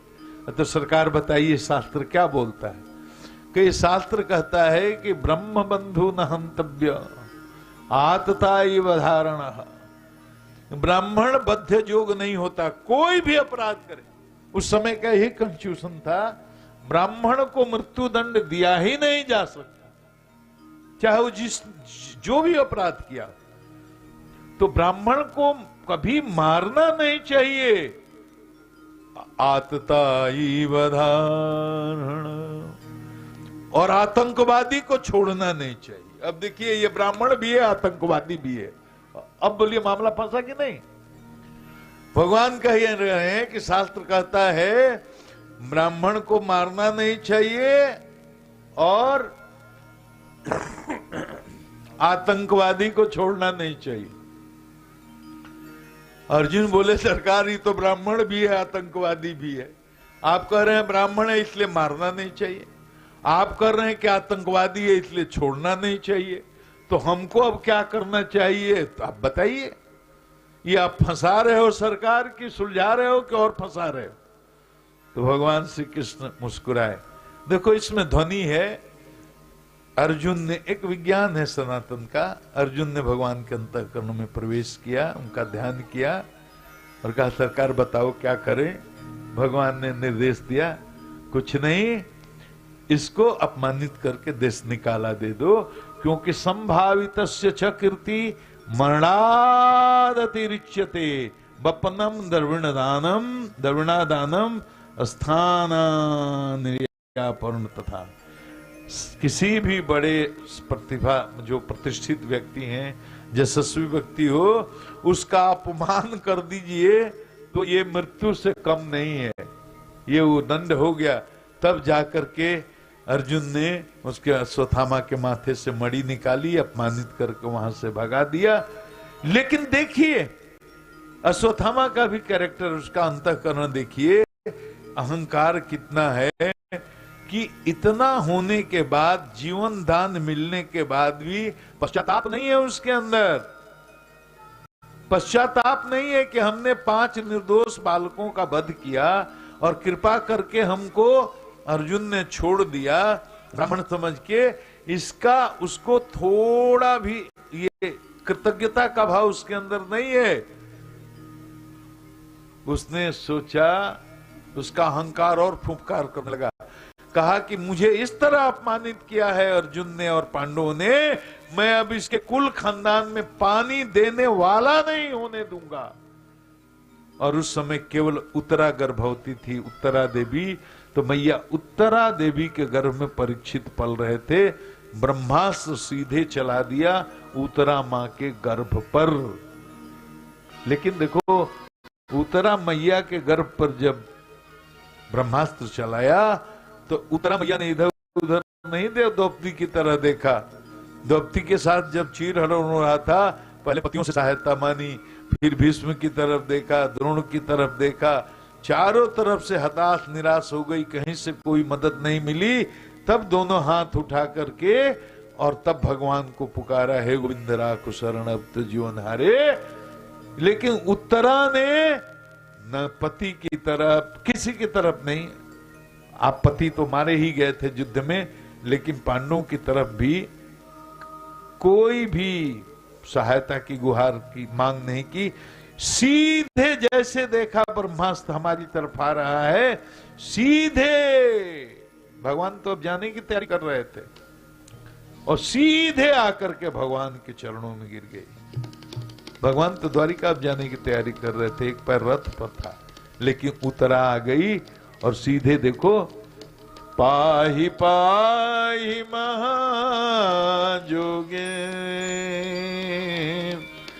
देव देव जगतपते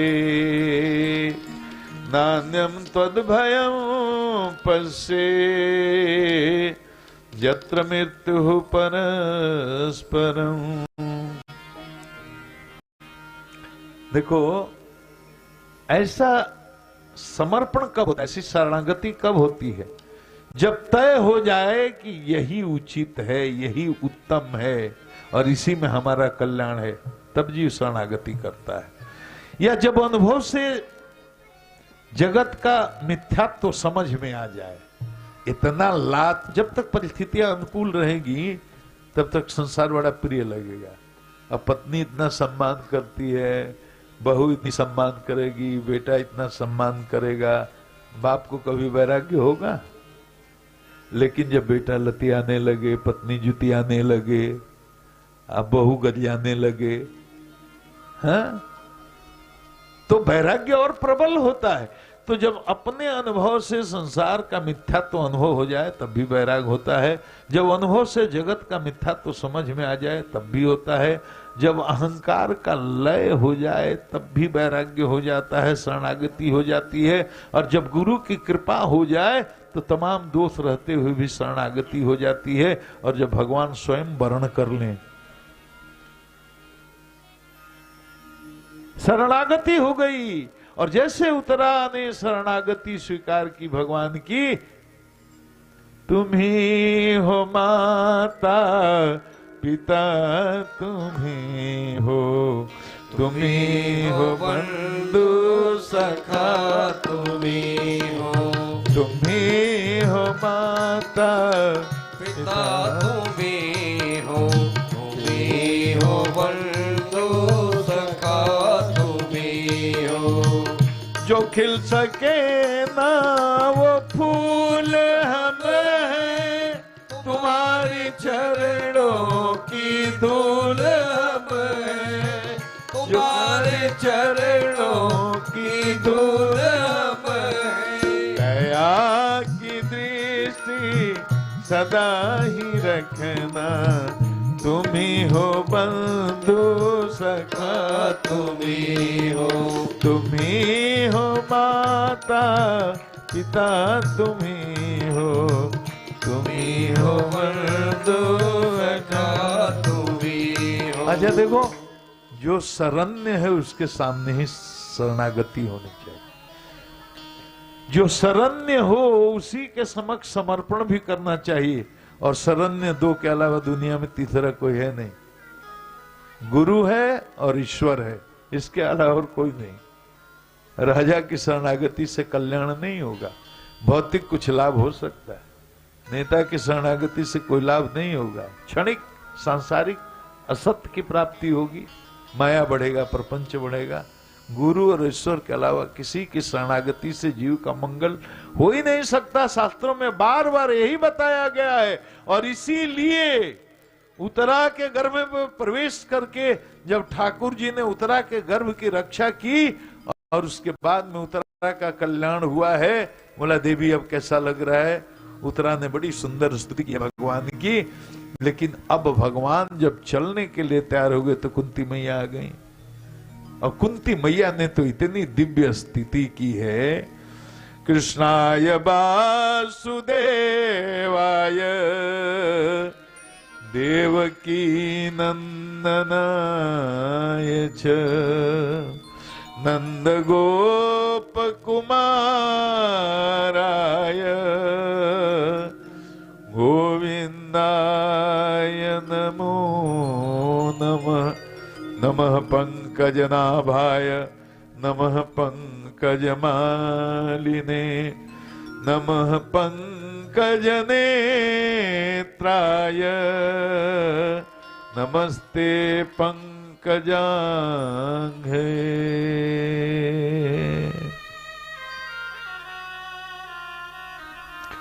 मैया ने बड़ी विस्तार से, भागवत जी में तो इतने विस्तार से लिखा हुआ है कि जब भी मुझ में जागृति आती है, जब भी मैं तुम्हारी भगवत्ता को देखती हूं, तब मुझे बुआ बुआ करके मुझे अपने माया में फंसा लेते हो। लेकिन मुझे मालूम है तुम परमात्मा हो, तुम मेरे भतीजे नहीं हो, तुम मेरे भतीजे नहीं हो, तुम परम ब्रह्म परमात्मा हो। अरे दुर्वासा की क्रोध की अग्नि में हम सब जल करके मर गए होते अगर आप उस दिन नहीं होते। दुर्योधन ने ऐसा षड्यंत्र रचा था कि हमारे सिवा मरने के अलावा कोई रास्ता ही नहीं था। हमारे पति तो जिंदा अग्नि में अपना शरीर जलाकर अपने को भस्म कर देना चाहते थे कि किसी योगी के, सिद्ध के, साधु के साप से दंडित होकर मरने से बढ़िया है कि जो जल अग्नि में जलकर अपने शरीर को भस्म कर लें।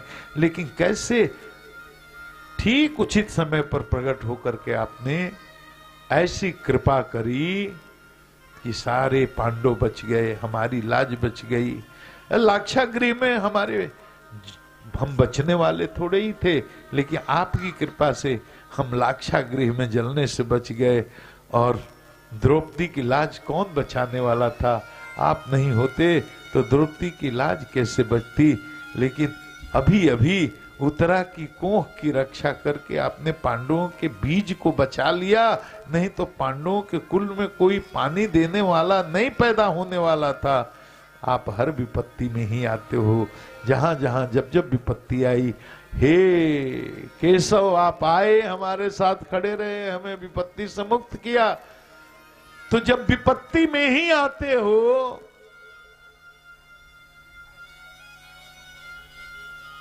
तो हमें विपत्ति दे दो। ऐसी कृपा करो कि हमेशा हमारे पास विपत्ति कोई ना कोई आती रहे, हमेशा विपत्ति में हम रहें। केशव ने कहा, बुआ तुम क्या बोल रही हो? ये भी कोई मांगने की चीज है? यहां तो भक्त पूजा करते हैं, आरती करते हैं तो कहते हैं कि सुख संपत्ति घर आवे। तुम कह रहे हो कि हमको विपत्ति दे दो, विपत्ति लेकर क्या दोगी? अरे विपत्ति तुमने कम देखी है क्या? अभी तक तो विपत्ति ही देखते आ रही हो। अब जब सत्ता तुम्हारे पैरों के नीचे है, युद्ध के बाद पांडवों की विजय हो चुकी है, अब सुख भोगने का समय आया, तुम विपत्ति मांग रही हो। मैया ने कहा मैं इसलिए मांगती हूं, ये श्लोक बड़ा पॉपुलर है। विपदः सन्तु न शश्वत् तत्र तत्र जगद्गुरु भवतो दर्शनम यत्स्याद् पुनः भव दर्शनम। लेकिन देखो बड़ा होशियारी से द्रौपदी ने कहा, लेकिन एक तरह से देखिए द्रौपदी ने विपत्ति नहीं मांगी, द्रौपदी ने आनंद मांगा है। कैसे? क्योंकि इस श्लोक से तो लगता है कि द्रौपदी करिए कि विपत्ति में ही आते हो तो विपत्ति ही दे दो, विपत्ति ही हमेशा हमारे यहां रहे ताकि तुम हमेशा हमारे यहां रहो। मतलब मांग किसको रही है? विपत्ति को मांग रही है कि भगवान को मांग रही है? क्योंकि विपत्ति में ही तुम आते हो तो विपत्ति रहे, लेकिन हम तो ये चाहते हैं कि तुम रहो। तो भगवान जब रहेंगे, आनंद जहां रहेगा वहां दुख रहेगा क्या? और आगे के श्लोक से और भी बहुत स्पष्ट हो जाता है। आगे उसने कहा स्नेह विपदः विस्मरणं विष्णु अथ विश्वेश विश्वात्मन विश्वमूर्तेषु स्वकेषु मे स्नेह पासम छिन्दी दृढ़म पांडुसु विष्णुसु। द्रौपदी ने कहा कि देखो केशव एक चीज और चाहिए। भगवान ने कहा क्या? मेरी ममता रह गई है थोड़ा सा पांडवों में, थोड़ा विष्णुवंशियों में, माने थोड़ी मायके में, थोड़ी ससुराल में। और माताओं की ममता ये दो जगह, अरे ससुराल में तो रहेगी, वहां पति है, पुत्र है, वो तो उसकी दुनिया है, तो वहां तो ममता रहेगी। लेकिन माताएं बूढ़ी होने तक मायके को नहीं भूलती, मायके के प्रति उनका वही अनुराग होता है। और कोई माई हो उसके मायके की शिकायत करके देखिए मुंह नोच लेगी, 5 गाली बर्दाश्त, उसके भाई को, उसके बाप को, उसकी माँ को अगर कुछ बोल दीजिए, उसके मायके की आलोचना कर दीजिए, संस्कारी हो लिहाज में कुछ ना बोले, लेकिन ये बात उसको इतनी चोट करती है, इतनी बुरी लगती है, इस बात के लिए वो कभी आपको हृदय से माफ नहीं करेगी। इसलिए हर ससुर जी को, भसुर जी को मैं ये बताता हूं कि अगर घर में सुख शांति इज्जत से रहना चाहते हो, एक काम करना, अपने बहू के मायके की शिकायत तो कभी बहू के सामने करना नहीं, बल्कि तारीफ कर दोगे जिस दिन बढ़िया से कि अरे हम गए थे, हमारी तो इतनी इज्जत है। जिस दिन तारीफ करिएगा उस दिन शुद्ध घी का हलवा तुरंत आपको बन के आ जाएगा, पक्का गारंटी है। क्या है व्यास जी? कुंती ने कहा मेरी ममता रह गई है, देह में कोई अहमता नहीं है प्रभु, आपने बहुत कृपा की है, मैं आपकी कृपा को जानती हूं, और अगर विपत्ति में ही आते हो तो विपत्ति ही रहे, हमें तो आप चाहिए। लेकिन एक बात है, मेरी ममता देह के संबंधों में अभी है, देह में अहंता नहीं है, शरीर तो मैं कभी भी छोड़ सकती हूं, लेकिन शरीर के संबंधों में मेरी ममता अभी है।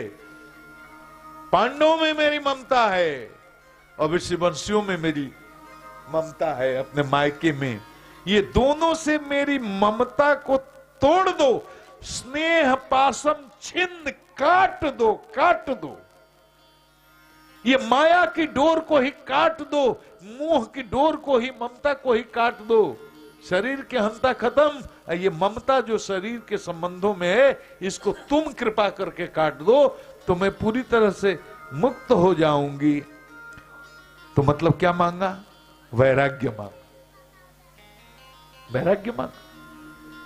और अगला श्लोक उसमें देखिए, त्वयि में अन्य विषया मति मधुपते रति मुद्वहता दद्धा गंगे वाघ मुदन्वती। इसमें भक्ति मांग, तुम्हारे में मैं मेरी मति हो। मेरी मति अभी मायके ससुराल में फंसी हुई है, और ठीक हम लोगों की भी यही स्थिति है। हम लोगों की भी मति शरीर में अहंता भी है, शरीर के संबंधों में ममता भी है, तो हम लोग इसी चक्कर में फंसे हुए हैं। कुंती ने कहा हमारी ममता की डोर को काट दो और अपने चरणों में रति दे दो। मतलब भक्ति मांगी, विरक्ति मांगी, और कहा आप हमारे साथ रहो। तो बोलो, जब भक्ति मांग रही है, विरक्ति मांग रही है, आनंद मांग रही है, तो दुख कहां मांग रही है? तो वैराग्य मांगा कुंती ने, भक्ति मांगी कुंती ने, आनंद मांगा कुंती ने। इसकी तैयारी पूरी तरह से पक्की है।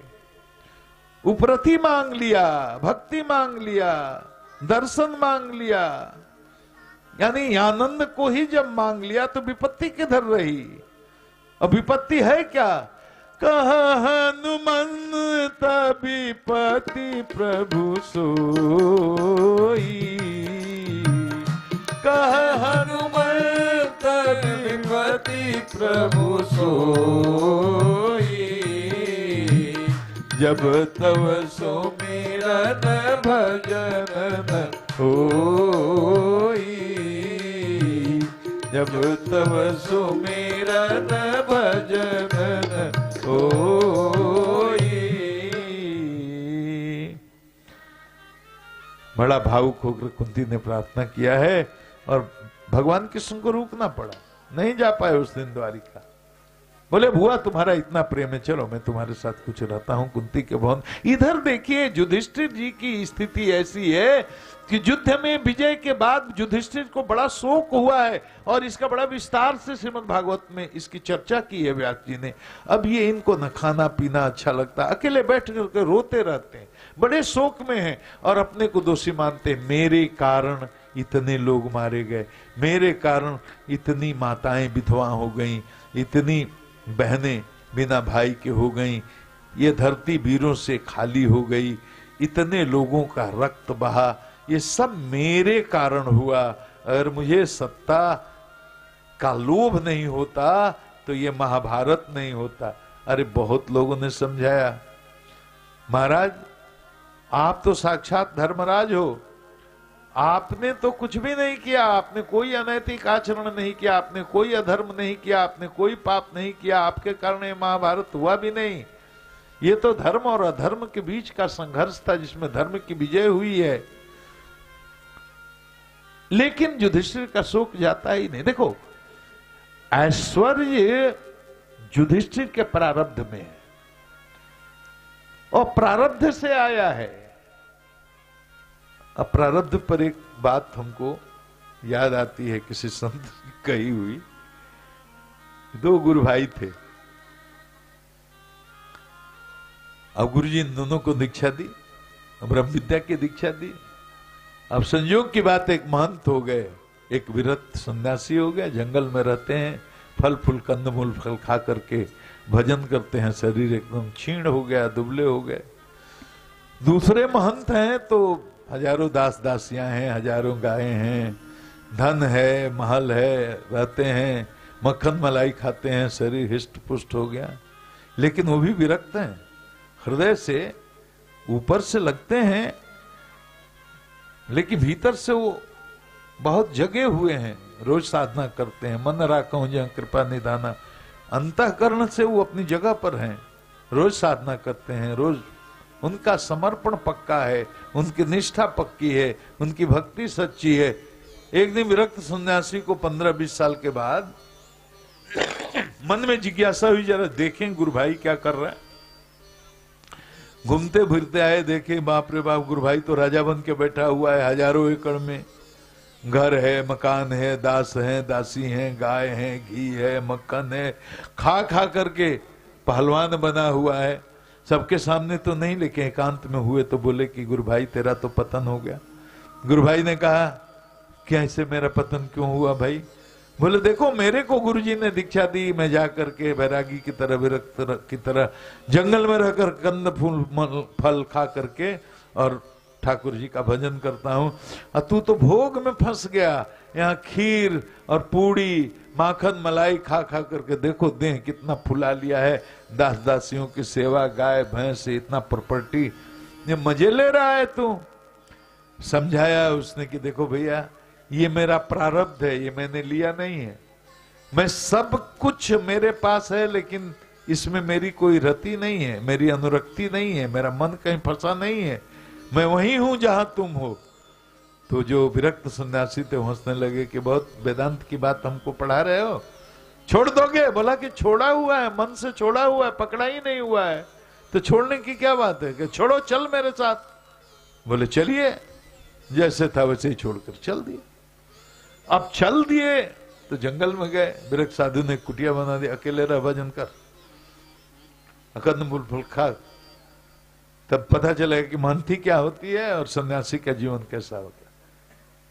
अब देखो एक दिन बीता था, दूसरे दिन उस देश का राजा स्वप्न देखा कि राजा जंगल में जाओ, जो पहला साधु मिलेगा वही आपका गुरु होगा, उसकी शरणागति करना, उससे दीक्षा ले लेना। दूसरे दिन राजा आया तो यही महंत जी समाधि में बैठे हुए दिखे, तुरंत साष्टांग किया, कहा महाराज मेरा धन कोष राज मही सब आपको समर्पित है, आप हमको दीक्षा दीजिए, शिष्य बना लीजिए। महंत जी बिगड़े, कल ही सब छोड़ के आया हूं। राजा ने कहा मैं आत्महत्या कर लूंगा महाराज, नहीं तो आपको स्वीकार करना ही पड़ेगा। तो सन्यासी ने कहा भैया देखो हमने स्वीकार कर लिया, तुमको शिष्य भी मान लिया, अब तुम जैसे राजा थे वैसे ही हमारा प्रतिनिधि बनकर राज करो, हमको छोड़ दो।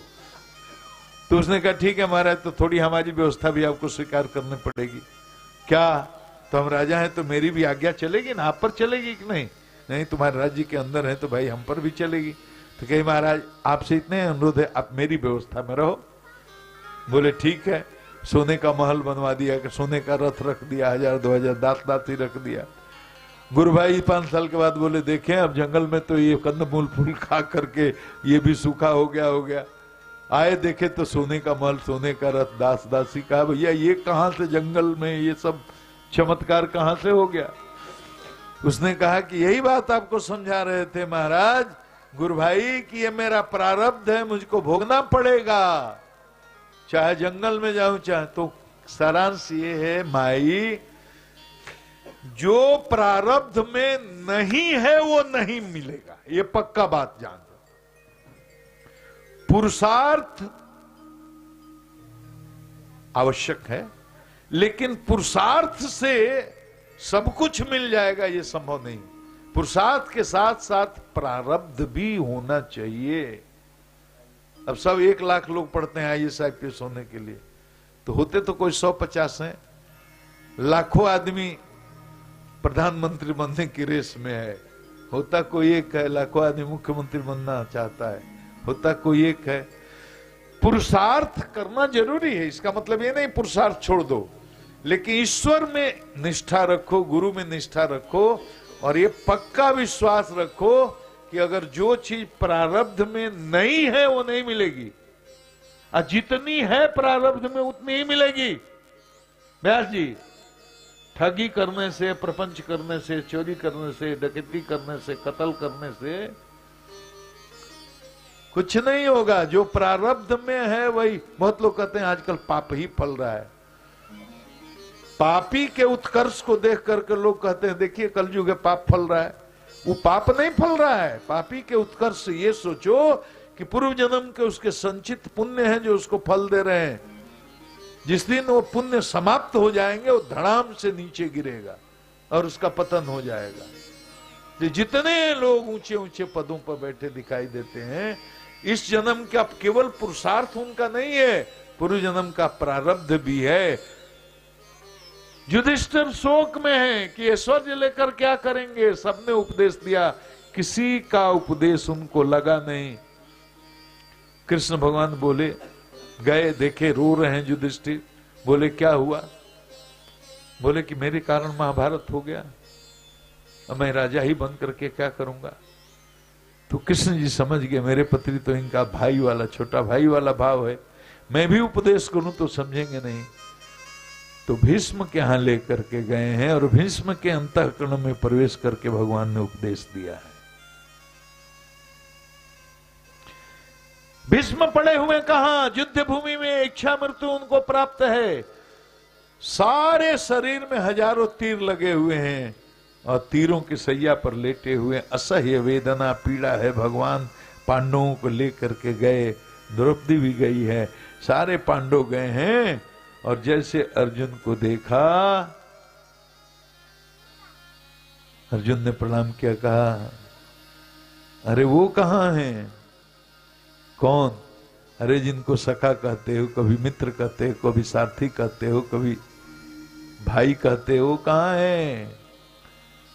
अरे वो तिरछी चितवन वाला, टेढ़ी पैरों वाला, मुरली वाला कहां है? ठाकुर जी तुरंत सामने, हाँ दादाजी मैं यही हूं, प्रणाम, यही हूं मैं। अब देखो, अब श्लोक संकेत करूंगा, कथा को समाप्त करना है। क्या कहा भीष्म जी ने? संकेत करूंगा, देख लीजिए। सदेव देव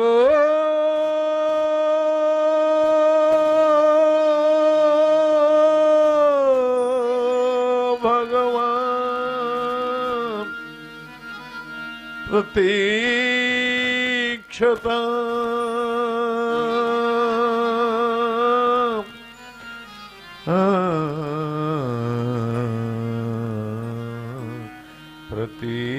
प्रतीक्षता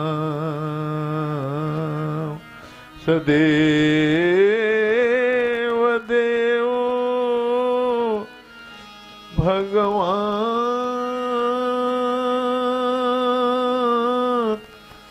प्रतीक्षता। जानता हूं कि भगवान हो, आए हो, प्रतीक्षा करो, वेट करो, खड़ा रहो। और सुनो, मुंह लटका करके नहीं, मुस्कुराते रहो। यहां सामने आओ, यहां खड़ा रहो। क्यों खड़ा रहूं दादा? क्या आदेश है? कहा सवाल नहीं करो, शरीर छोड़ने का समय आ गया, शरीर छोड़ने जा रहा हूं। और मुझसे बड़ा पुण्यात्मा कौन होगा जिसके शरीर छोड़ने के समय साक्षात परम पिता परमेश्वर सगुण साकार ब्रह्म खड़ा होकर के और मुस्कुरा करके कृपा भरी नजरों से मुझे देख रहा हो और मैं अपना शरीर छोड़ रहा हूं, तो मुझसे दुनिया में भाग्यशाली कौन है? सदैव देव भगवान प्रतीक्षताम कलेवरम जावदिदं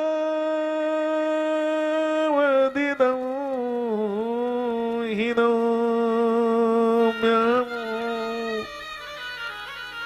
कलेवरम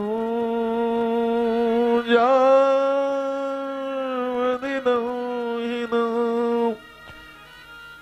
दादा कब तक खड़ा रहना पड़ेगा? भीष्म बोले, जब तक ये शरीर छोड़ न दूं तब तक यही आपको खड़ा रहना पड़ेगा, यही खड़ा रहना पड़ेगा। सही समय जान करके भगवान ने संकेत किया, युधिष्ठिर जो पूछना हो पूछ लो, शरीर छोड़ने के लिए बोल रहे हैं, तुरंत जाने वाले हैं। भगवान को तो युधिष्ठिर के शोक को दूर करना है। युधिष्ठिर ने प्रश्न किए और पीड़ा तो भगवान के दर्शन के साथ ही समाप्त हो गई थी। बड़े आनंद से भीष्म ने विस्तार से उपदेश किया है। अब जिसको ज्यादा जिज्ञासा हो महाभारत में जाकर पढ़ेगा। दान धर्मान राज्य धर्मान मोक्ष धर्मान विभागस स्त्री धर्मान भागवत धर्मान समास व्यास जोगत स्त्री धर्मान भगवत धर्मान समास व्यास व्यास जोगत। बड़ी सुंदर दान धर्म का, राज धर्म का, मोक्ष धर्म का, स्त्री धर्म का, भगवत धर्म का विस्तार से और कहीं कहीं समास पद्धति से। इसमें तो भागवत में समास पद्धति नहीं, महाभारत में जाएंगे तो आपको बहुत विस्तार से ये मिलेगा। बहुत उपदेश दिया है और बहुत ये कथा का विस्तार, बड़ी सुंदर स्तुति की। इतिमति रूप कल्पिता वितृष्णा भगवती शाश्वत पुंगवे विभूम्नि स्वसुख मुपगते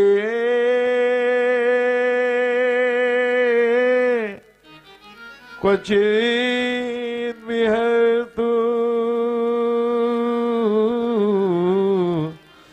प्रकृतमुपेयुषि यद्भाव प्रवाह। इसकी बड़ी सुंदर व्याख्या करते हैं विद्वान लोग। हम लोगों पर समय का दबाव है, लेकिन देखो दो चीजें ध्यान रखो। भगवान को आदेश दे रहे हैं, आप खड़ा रहिए। कब तक दादा? जब तक शरीर न छोड़ दूं तब तक खड़ा रहिए। देखो ये इसी किसी जोगी की ताकत नहीं है, किसी सन्यासी की ताकत नहीं है, किसी ज्ञानी की ताकत नहीं है। ये भक्त ही ऐसा कर सकता है, भक्त के अलावा कोई नहीं। गोपियां तो भगवान को गाली तक देती हैं, ब्रह्मगीत में देखिए गाली देती हैं, कपटी है, झूठा है, चोर है, कपटी है। ये प्रेम में, ये भक्ति में सब चलता है। ज्ञानी कभी ऐसा नहीं कर सकता।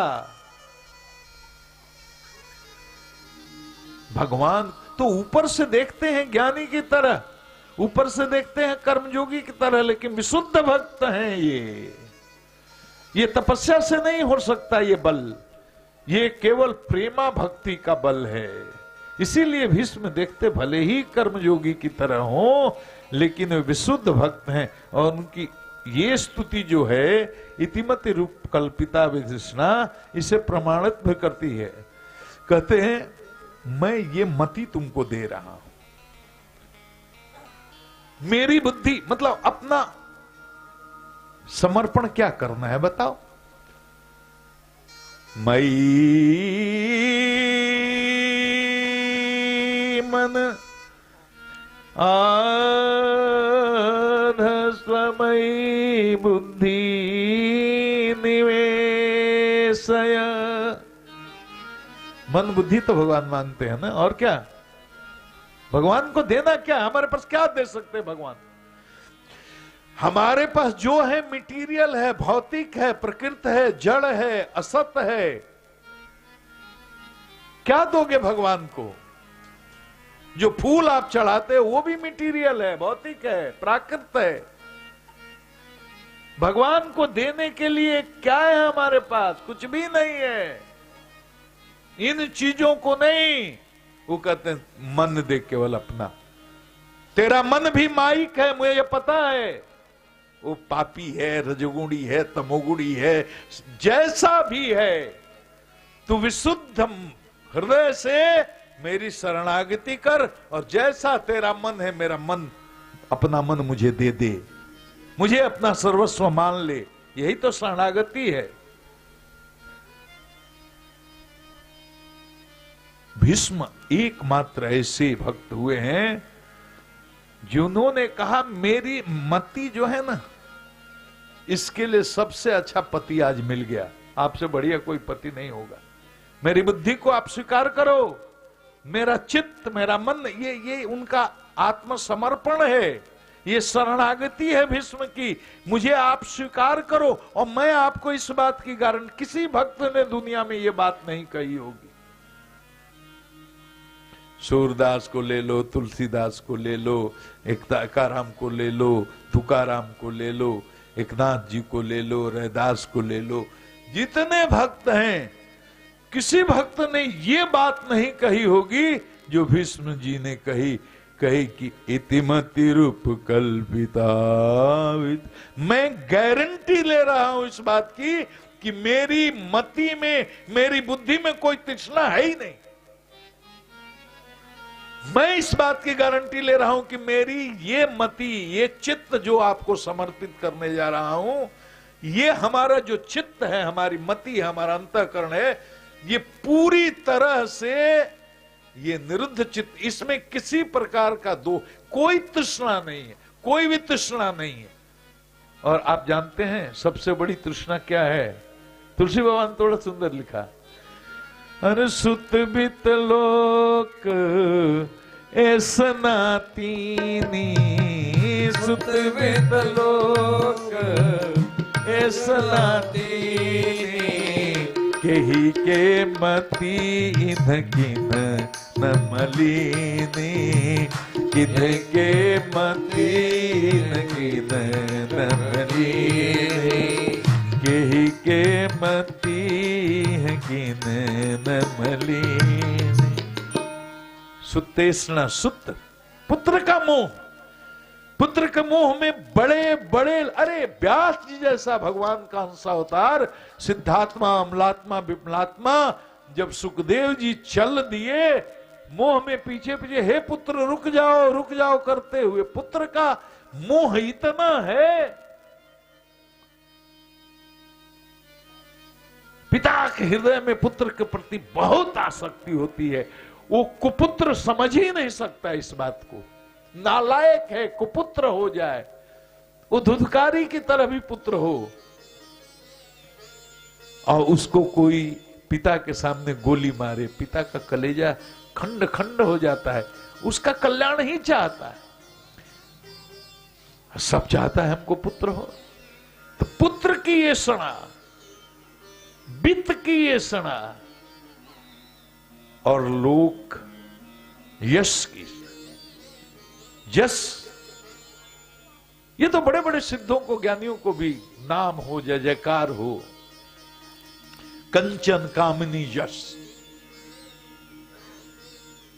वही कहा कि सुत बित लोक ऐसना तीनी, सुत बित लोक ऐसना तीनी, केही के मतीन किन न मलिनी, केही के मतीन किन न मलिनी।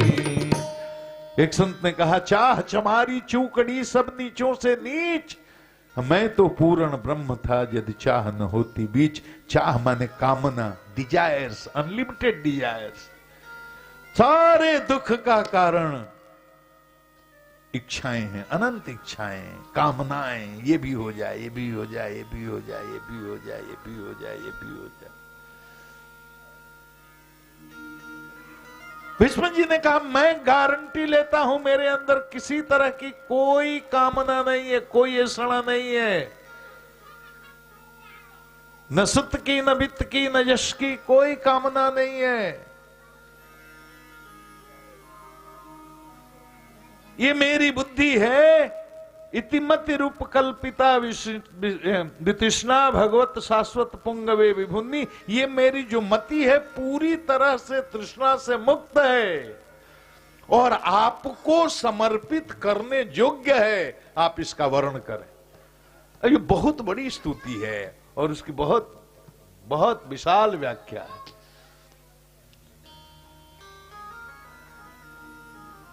बोलते बोलते समाधिस्थ हो गए, समाधि लग गई और समाधि में देखने लगे पूरी लीला को। समाधि में युद्ध के दृश्य को भी देख रहे हैं, स्मरण कर रहे हैं, बोल रहे हैं, और समाधि में महारास में भी उनका प्रवेश हो गया। समय रहता तो भीष्म स्तुति पर अलग से एक, समाधि में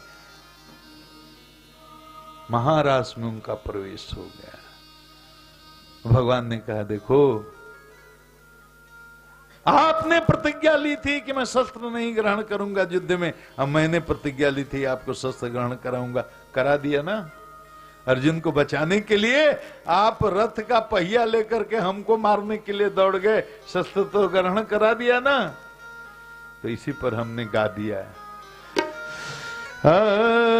कृपालु भक्त के खातिर प्रतिज्ञा तोड़ देते हैं कृपालु।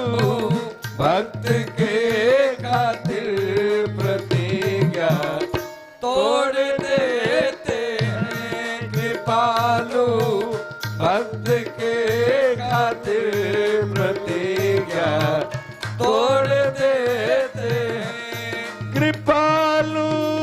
भक्त के खातिर प्रतिज्ञा तोड़ देते हैं कृपालु।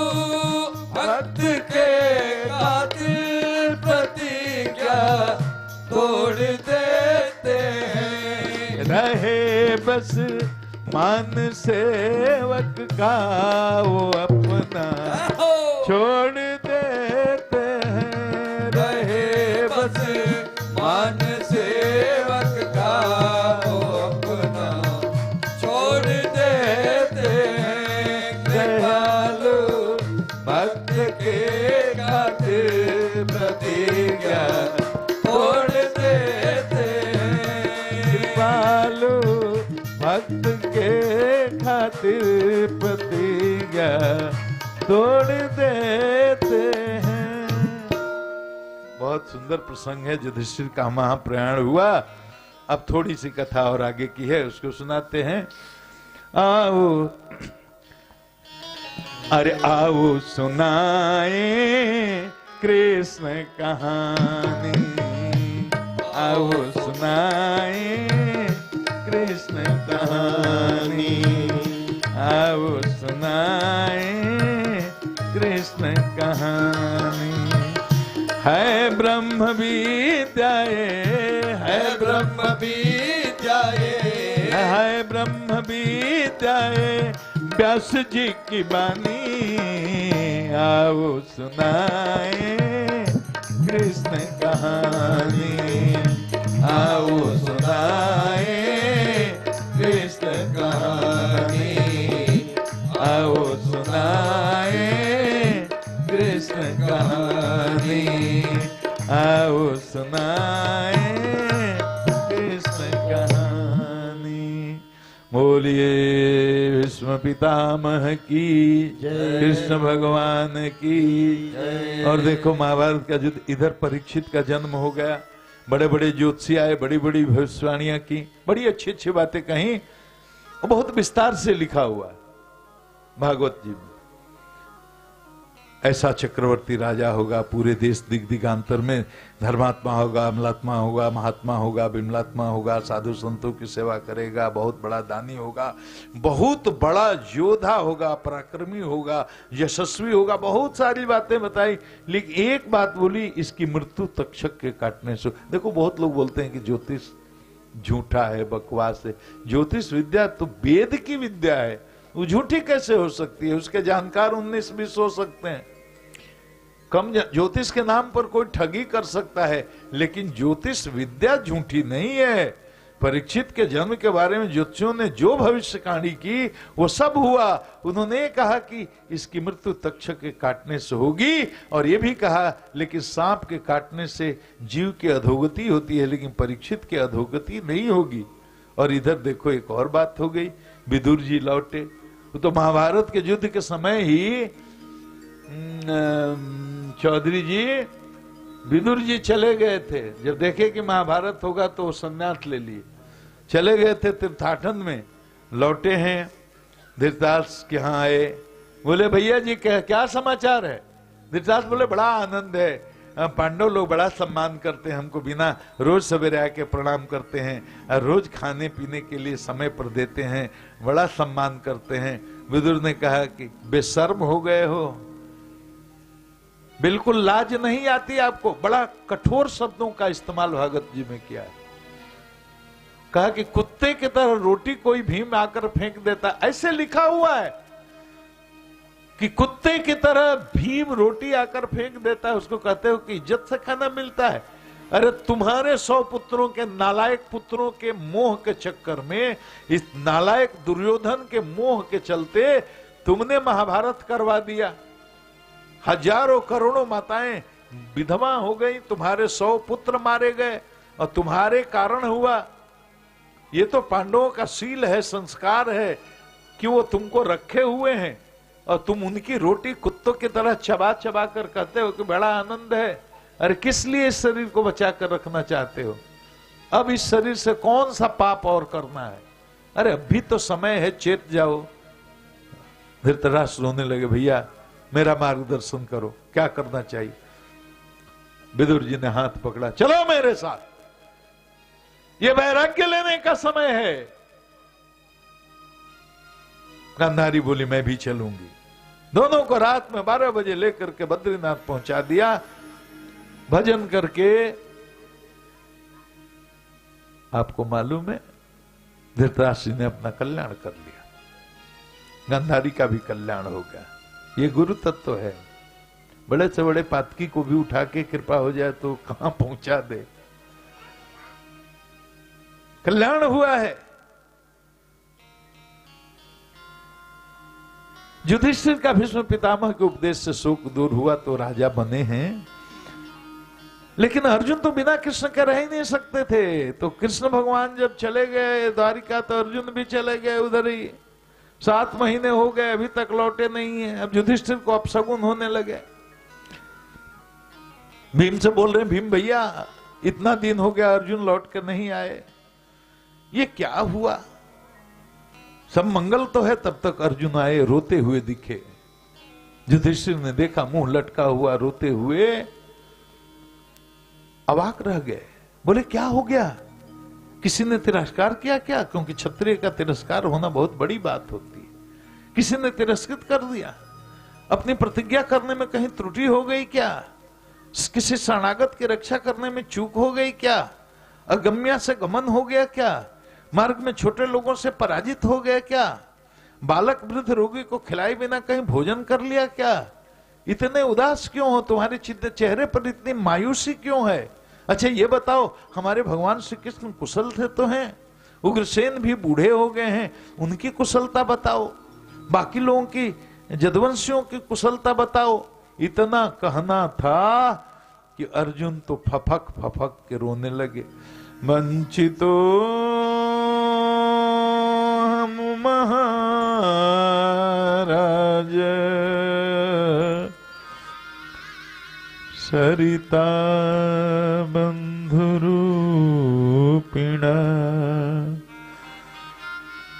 येन मे पहृतं तेजो देव विस्मापन महत्। रोने लगे कि भैया जिनकी कृपा से सब कुछ था वही छोड़ करके भगवान करुणा निधान श्री कृष्णचंद्र भगवान हम सब लोगों को अनाथ बनाकर छोड़कर चले गए। और जिनकी कृपा से मछली की आंखों का भेदन करके मैंने द्रौपदी को प्राप्त किया, जिनकी कृपा से खांडव वन का दहन कर अग्निदेव को समर्पित किया, अरे जिनकी कृपा से भीमसेन ने जरासंध का वध किया और मैंने युद्ध में भगवान शंकर को भी संतुष्ट किया, और जिनकी कृपा से द्रौपदी के अपमान का हम लोगों ने बदला लिया, जिनकी कृपा से दुर्वासा के कोप से हम बच पाए, वो भगवान हम सब को छोड़कर चले गए। रास्ते में भगवान की पत्नियों को ला करके ला रहा था मैं, तो कोल भीलों ने हमके पराजित करके भगवान की पत्नियों को छीन लिया। भगवान स्वयं ही कोलभीन बन करके आए, अर्जुन को पराजित करके अपनी पत्नियों को ले गए। तो मतलब किसी को अच्छे समय में इस बात का अहंकार नहीं करना चाहिए कि हम बड़े पुरुषार्थी हैं। अरे जा पर कृपा राम के होई, जा पर कृपा राम के होई, ता पर कृपा करे सब कोई, ता पर कृपा करे सब कोई। जिस पर गुरु की कृपा और भगवान की कृपा है वही पुरुषार्थी है। बाकी पुरुष बली नहीं होत है, समय होत बलवान। देखो कुंती ने तो जैसे सुना कि भगवान प्रस्थान कर गए, तुरंत कुंती ने अपना शरीर त्याग कर दिया। और पांडवों ने भी, परीक्षित छोटे हैं, परीक्षित को राज्य, अब देखो पांडवों ने किस स्थिति में स्वर्गारोहण किया। परीक्षित का कोई नहीं, अब उनके बाबा नहीं, दादा नहीं, पिता नहीं, भाई नहीं, सगी संथी कोई नहीं, परीक्षित खुद भी वयस्क नहीं। लेकिन पांडवों ने कहा भगवान जब चले गए तो हम लोगों के रहने का कोई औचित्य नहीं है। परीक्षित ने आंखों में आंसू भर के बोले दादाजी मैं बहुत बच्चा हूं। लेकिन युधिष्ठिर ने कहा बेटा जिस भगवान ने आज तक हम लोगों की रक्षा की है वही भगवान आपकी भी रक्षा करेंगे। परीक्षित के माथे पर मुकुट रखा, राज्य सत्ता सौंपी और स्वयं पांचों पांडव द्रौपदी सहित स्वर्गारोहण को चले गए। अब परीक्षित बड़े हुए हैं तो आगे कथा है कि अपने राज्य में घूमने के लिए निकले।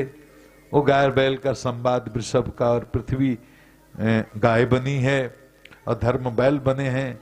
अब एक कलयुग राक्षस है, राक्षस के रूप में बैल को बहुत पीट रहा है। दोनों का संवाद सुना। धर्म के 4 पैर होते हैं, तब पवित्रता, दया और सत्य। कलयुग में तो 3 पैर गायब हैं, केवल सत्य रह गया है। तो वृषभ अपना दुख गाय से, गौ माता से सुना रहे हैं। गौ माता वृषभ की बात सुन रही हैं। गौ माता अपना दुख वृषभ से सुना रही हैं। ये सब देखे दोनों का संवाद, तो वृषभ तो ये खड़ा हो गए। परीक्षित जी बोले महाराज ये बताइए आपके दुख का कारण क्या है, कौन आपको कष्ट दे रहा है, आप बताएं। वृषभ ने बड़ा दार्शनिक उत्तर दिया महाराज वेदांती लोग तो अपने को कष्ट का कारण बताते हैं, ज्योतिषी लोग ग्रह नक्षत्र को बताते हैं, मीमांसक लोग कर्मों का दुख का कारण बताते हैं, सांख्य लोग स्वभाव को बताते हैं, पौराणिक लोग कहते हैं कि ईश्वर ही सुख दुख देने वाला है। तो अब हम कैसे बताएं कि हमारे दुख का कारण कौन है। परीक्षित बोले बस बस हम समझ गए, इतना दार्शनिक उत्तर तो धर्म ही दे सकता है। हम समझ गए आप साक्षात धर्मराज हैं और ये गौ माता हैं। लेकिन ये दुष्ट कौन है जो आप लोगों को प्रताड़ित कर रहा है। तलवार लेकर के दौड़े, मेरे रहते कोई आप लोगों को इस तरह प्रताड़ित करे ये सहन नहीं कर सकता। कलयुग जब दौड़े, कलयुग तुरंत शरणागत हो गया, पैरों पर गिर पड़ा, कहा महाराज हमारा समय आ गया है इसलिए हम आए हैं, हमें आप क्षमा कर दो। परीक्षित ने कहा तुम मेरे राज्य में घुसने की हिम्मत कैसे किए। कलयुग ने कहा सरकार मेरा समय आ गया, मुझे आना ही था। बोले नहीं नहीं आ सकते। कहा सरकार कहीं रहने की जगह दे दो। तो 4 जगह दे दिया। दूतम पानम स्त्री और सोना जत्रा धर्म चतुर्विधः। जहां जुआ होता है वहां कलयुग का वास हो, जहां मदिरापान होता है वहां कलयुग का वास हो, जहां व्यभिचारिणी स्त्रियां रहती हैं वहां कलयुग का वास हो, सूना माने जहां हिंसा होती हो वहां कलयुग का पास हो। तो कलयुग को 4 स्थान मिले। तो कहा सरकार ये सब गंदी गंदी जगह हैं, बहुत खराब गंदे होटल हैं जहां रहने के लिए कह रहे हैं, एक कोई अच्छी चीज भी दे दो सरकार। बोला कि भगवान, तो सोना में कह दिया कि ठीक है अधर्म से धन अर्जित धन में भी कलयुग का वास होगा। और कहते हैं कि जरासंध का मुकुट पहन करके गए हुए थे जंगल में, तो कहते हैं लोग उसी में जो स्वर्ण मुकुट था कली प्रवेश कर गया और परीक्षित महाराज से एक अपराध हो गया। किसका? संत का अपराध हो गया। संत समाधि में बैठे हैं, प्यास लगी, राजा ने आवाज दी, संत की समाधि नहीं टूटी। उनको लगा कि समाधि का नाटक कर रहे हैं कि संत की सेवा न, राजा की सेवा न करनी पड़े, इसलिए एक मरे हुए सांप को उनके गले में डाल दिया।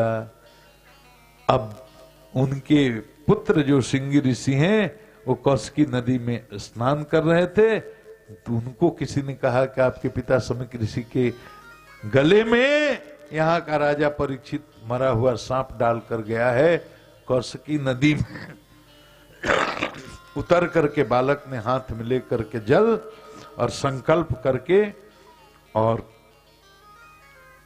साप दे दिया। इति लंघित मर्यादम तक्षक सप्तमे हरि दक्षन्त्यस्म कुलांगार नोदितो मे तद्रुहम्। अरे मूर्ख राजा, तू चाहे जितना बड़ा चक्रवर्ती सम्राट हो, तुम्हारी ये हिम्मत कैसी हुई कि तुमने एक ब्राह्मण का, एक संत का अपमान कर दिया। और कर दिया तो ये ले, आज से 7वें दिन तक्षक तुम्हें डसेगा और तुम्हारी मृत्यु हो जाएगी। भागा भागा रोता हुआ अपने पिता की गोद में आकर के बैठ गया। पिता की समाधि टूटी, क्यों रहे हो? तो बताया कि राजा ने आपके साथ ऐसा दुर्व्यवहार किया है, हमने उसको ऐसा मृत्युदंड का शाप दे दिया है। समीक ऋषि बड़े दुखे हुए, अरे पुत्र, तुमने बड़ा अनुचित किया, ये राजा बड़ा धर्मात्मा है। अब इसके बाद कलयुग में कोई भी ऐसा धर्मात्मा राजा होगा ही नहीं। तुमने इसको शाप देकर के बड़ा अनुचित किया। अपने एक दूसरे शिष्य से तुरंत परीक्षित को खबर करवाई, मेरे पुत्र ने आपको मृत्युदंड दिया है, 7वें दिन आपको सर्प दंश से मरना पड़ेगा। अब जब सूचना आई परीक्षित के यहां, तो परीक्षित घबराए नहीं, रोए नहीं, क्रोधित नहीं हुए। देखिए ये कैसे संस्कार हैं, कैसा अंतःकरण। बोले जिस शरीर से ब्राह्मण का अपमान हो गया, संत का अपमान हो गया, उस शरीर को अब रख करके मुझे करना क्या है? तुरंत राज मुकुट को उतारा, राज परिधान जो राजा का वेश था उसको हटाया और सादी धोती लपेटी और जा करके आमरण अनशन पर बैठ गए गंगा के तट पर महाराज। और जैसे ये साप हुआ, पूरे ब्रह्मांड में हाहाकार मच गया। परीक्षित को मृत्युदंड मिला है और सिंह ऋषि ने साप दिया है महाराज बिना बुलाए। अब इस पर कल हम हल्का, आज समय नहीं है, कल चर्चा करेंगे। क्या विज्ञान है, बिना बुलाए ब्रह्मांड में हलचल हो गई। सारे सिद्ध संत महाराज सब लोग उपस्थित हो गए उसी गंगा के घाट पर। पूर्व जन्म के संस्कार के कारण इतना विवेक है। ऐसे ऐसे परीक्षित की दुर्गति और अधोगति कैसे हो सकती है? साक्षात ईश्वर की कृपा से प्रकट हुए हैं, सारे सिद्ध प्रकट हो गए, उपस्थित हो गए, आ गए। अब सबसे यही पूछ रहे हैं महाराज 7 ही दिन में मरना है तो क्या करना चाहिए, कैसे कल्याण होगा? कोई बता नहीं रहा। मतलब ये नहीं कि कोई इस विज्ञान को जान नहीं रहा। सारे सिद्ध संत पता है, बताने वाला कोई और है, वो आएगा, उसी को बताना है। सब प्रतीक्षा कर रहे हैं। उसी समय सुखदेव भगवान प्रकट हो गए। तत्राभवद भगवान व्यास पुत्रो जदृक्षया गावटमानवनपेक्षा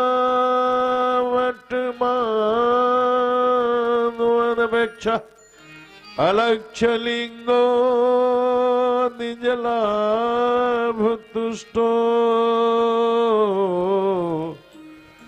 वृतश्च बालैरवधूतवेश। अद्भुत झांकी है। दिगंबर वक्त्र विकीर्ण केशम प्रलंब बाहु स्वमरोत्तमाभम। आउटर पर्सनालिटी को भी दिखा रहे हैं कि कैसा दिगंबर है, कुछ पहनते नहीं, नंगे रहते हैं, लंबे लंबे बाल हैं, लंबी लंबी भुजाएं हैं, सांवला शरीर है, ये केस बिखरे हुए हैं और इतना दिव्य सौंदर्य उनका जिसको देख करके नर नारी बालक वृद्ध सब मोहित हो जाते हैं। ऐसा दिव्य स्वरूप है उनका। ये तो उनका बाहरी कलेवर है और अंतःकरण का में भी प्रवेश करके दिखा रहे हैं कि देखो भीतर से कैसे हैं। तो दिखा अलक्ष्य लिंगो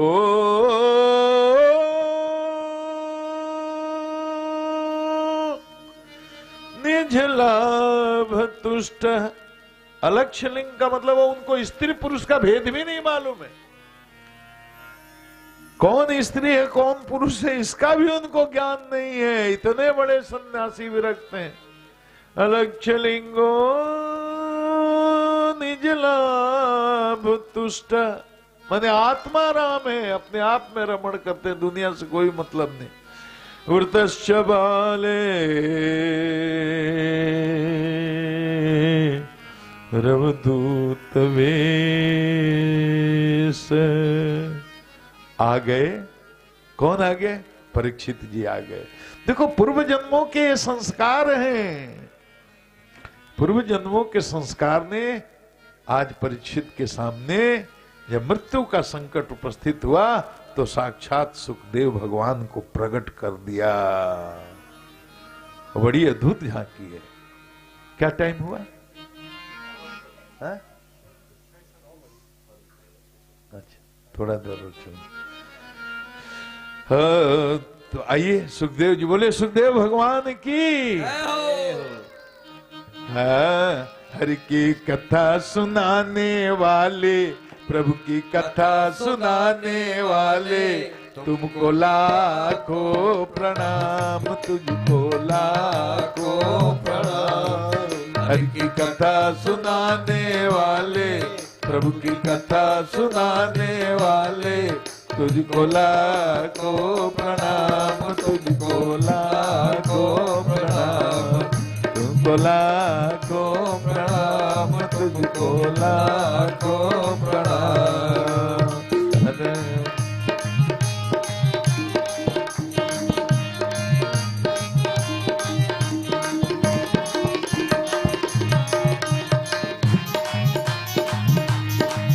हम भूल गए थे मत में, हम खो बैठे तन मन में। हम भूल गए थे मत में, हम खो बैठे तन मन में। हरि की राह दिखाने वाले, प्रभु की राह दिखाने वाले, तुझको लाखों प्रणाम, तुझको लाखों प्रणाम। हरि की कथा सुनाने वाले, प्रभु की कथा सुनाने वाले, तुझको लाखों प्रणाम, तुझको लाखों प्रणाम।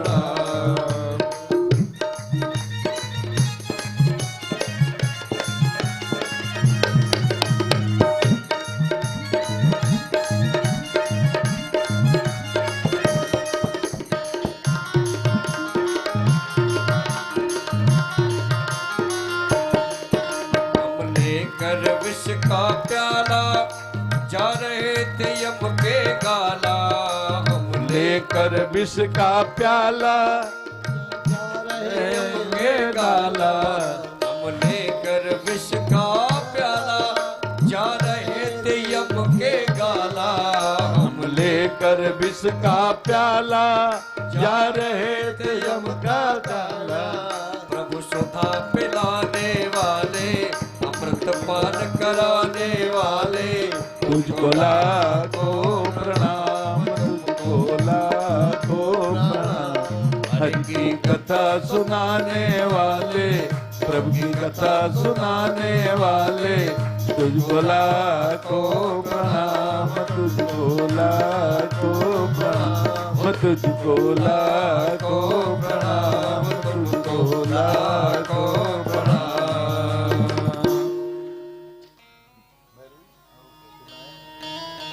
अरे आओ सुनाए कृष्ण कहानी, आओ सुनाए कृष्ण कहानी।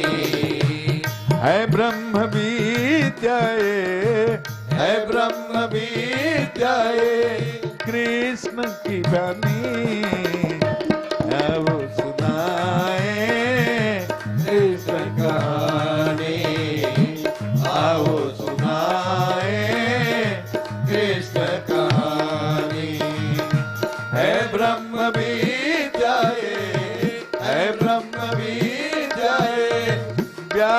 की बानी, आओ सुनाए कृष्ण कहानी, आओ सुनाए कृष्ण कहानी। यहां से अब परीक्षित जी कथा सुनेंगे और सुखदेव जी सुनाएंगे। पहला ही प्रश्न पूछा परीक्षित एक ही है, महाराज अब तो हमें 7 दिन में मर जाना, तो म्रियमाण को क्या करना चाहिए आप बताइए। अब ये नहीं कहा परीक्षित जी ने महाराज 7 दिन में मुझे मर जाना है, जान बचाने का उपाय बताइए, ये नहीं कहा परीक्षित जी ने। कहीं भागवत में नहीं लिखा कि महाराज अब प्राण पर संकट है, किसी तरह जान बचा दीजिए, ये नहीं कहा। उन्होंने कहा महाराज हम सब म्रियमाण हैं, माने सबकी मृत्यु तय है, सबका मरना तय है, कोई अमर है ही नहीं यहां।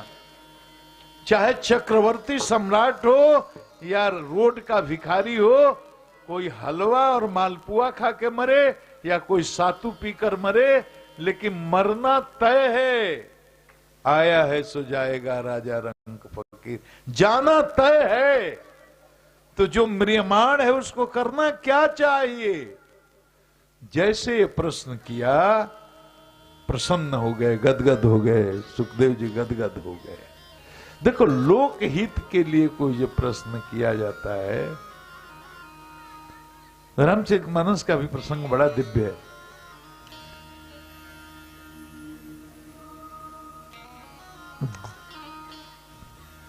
पार्वती जी ने पूछा कि महाराज पहले जैसी, पिछले जन्म जैसी शंका तो अब नहीं है, लेकिन फिर भी आप बताइए कि भगवान राम कौन है। और यही बात प्रयाग में भारद्वाज जी ने जागवल्क जी को पूछा, महाराज आप बताइए राम, अरे राम कवन तनी खोली के बताई, राम कवन तनी खोले के बताई, रउआ जोगी ज्ञानी जी, राम जोगी ज्ञानी जी, राम कवन तनी खोली के बताई, राम कवन तनी खोल के बताई। ये भोजपुरी अनुवाद भैया। राम कवन प्रभु पूछहूं तो ही, राम कवन प्रभु पूछहूं तो ही, कहूं कृपा कहूं बुझाई कृपा निधि मोही, कहूं बुझाई कृपा निधि मोही। इसी का भोजपुरी अनुवाद।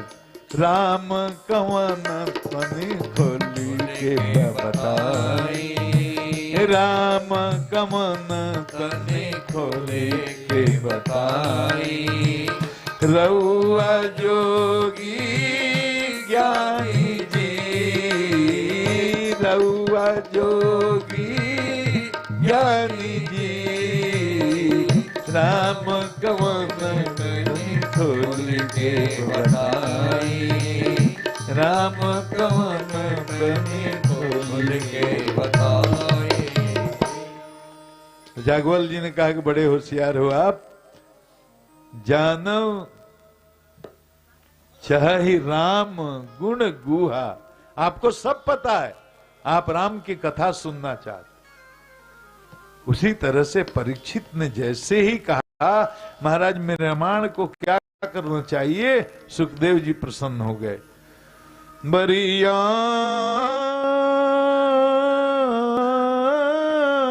ते प्रश्न कृतो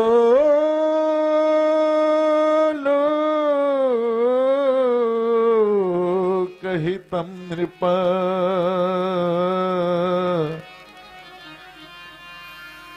राजा, ये आपका प्रश्न बड़ा श्रेष्ठ है, बड़ा उत्तम है, और ये मुझे मालूम है, आपको पता है,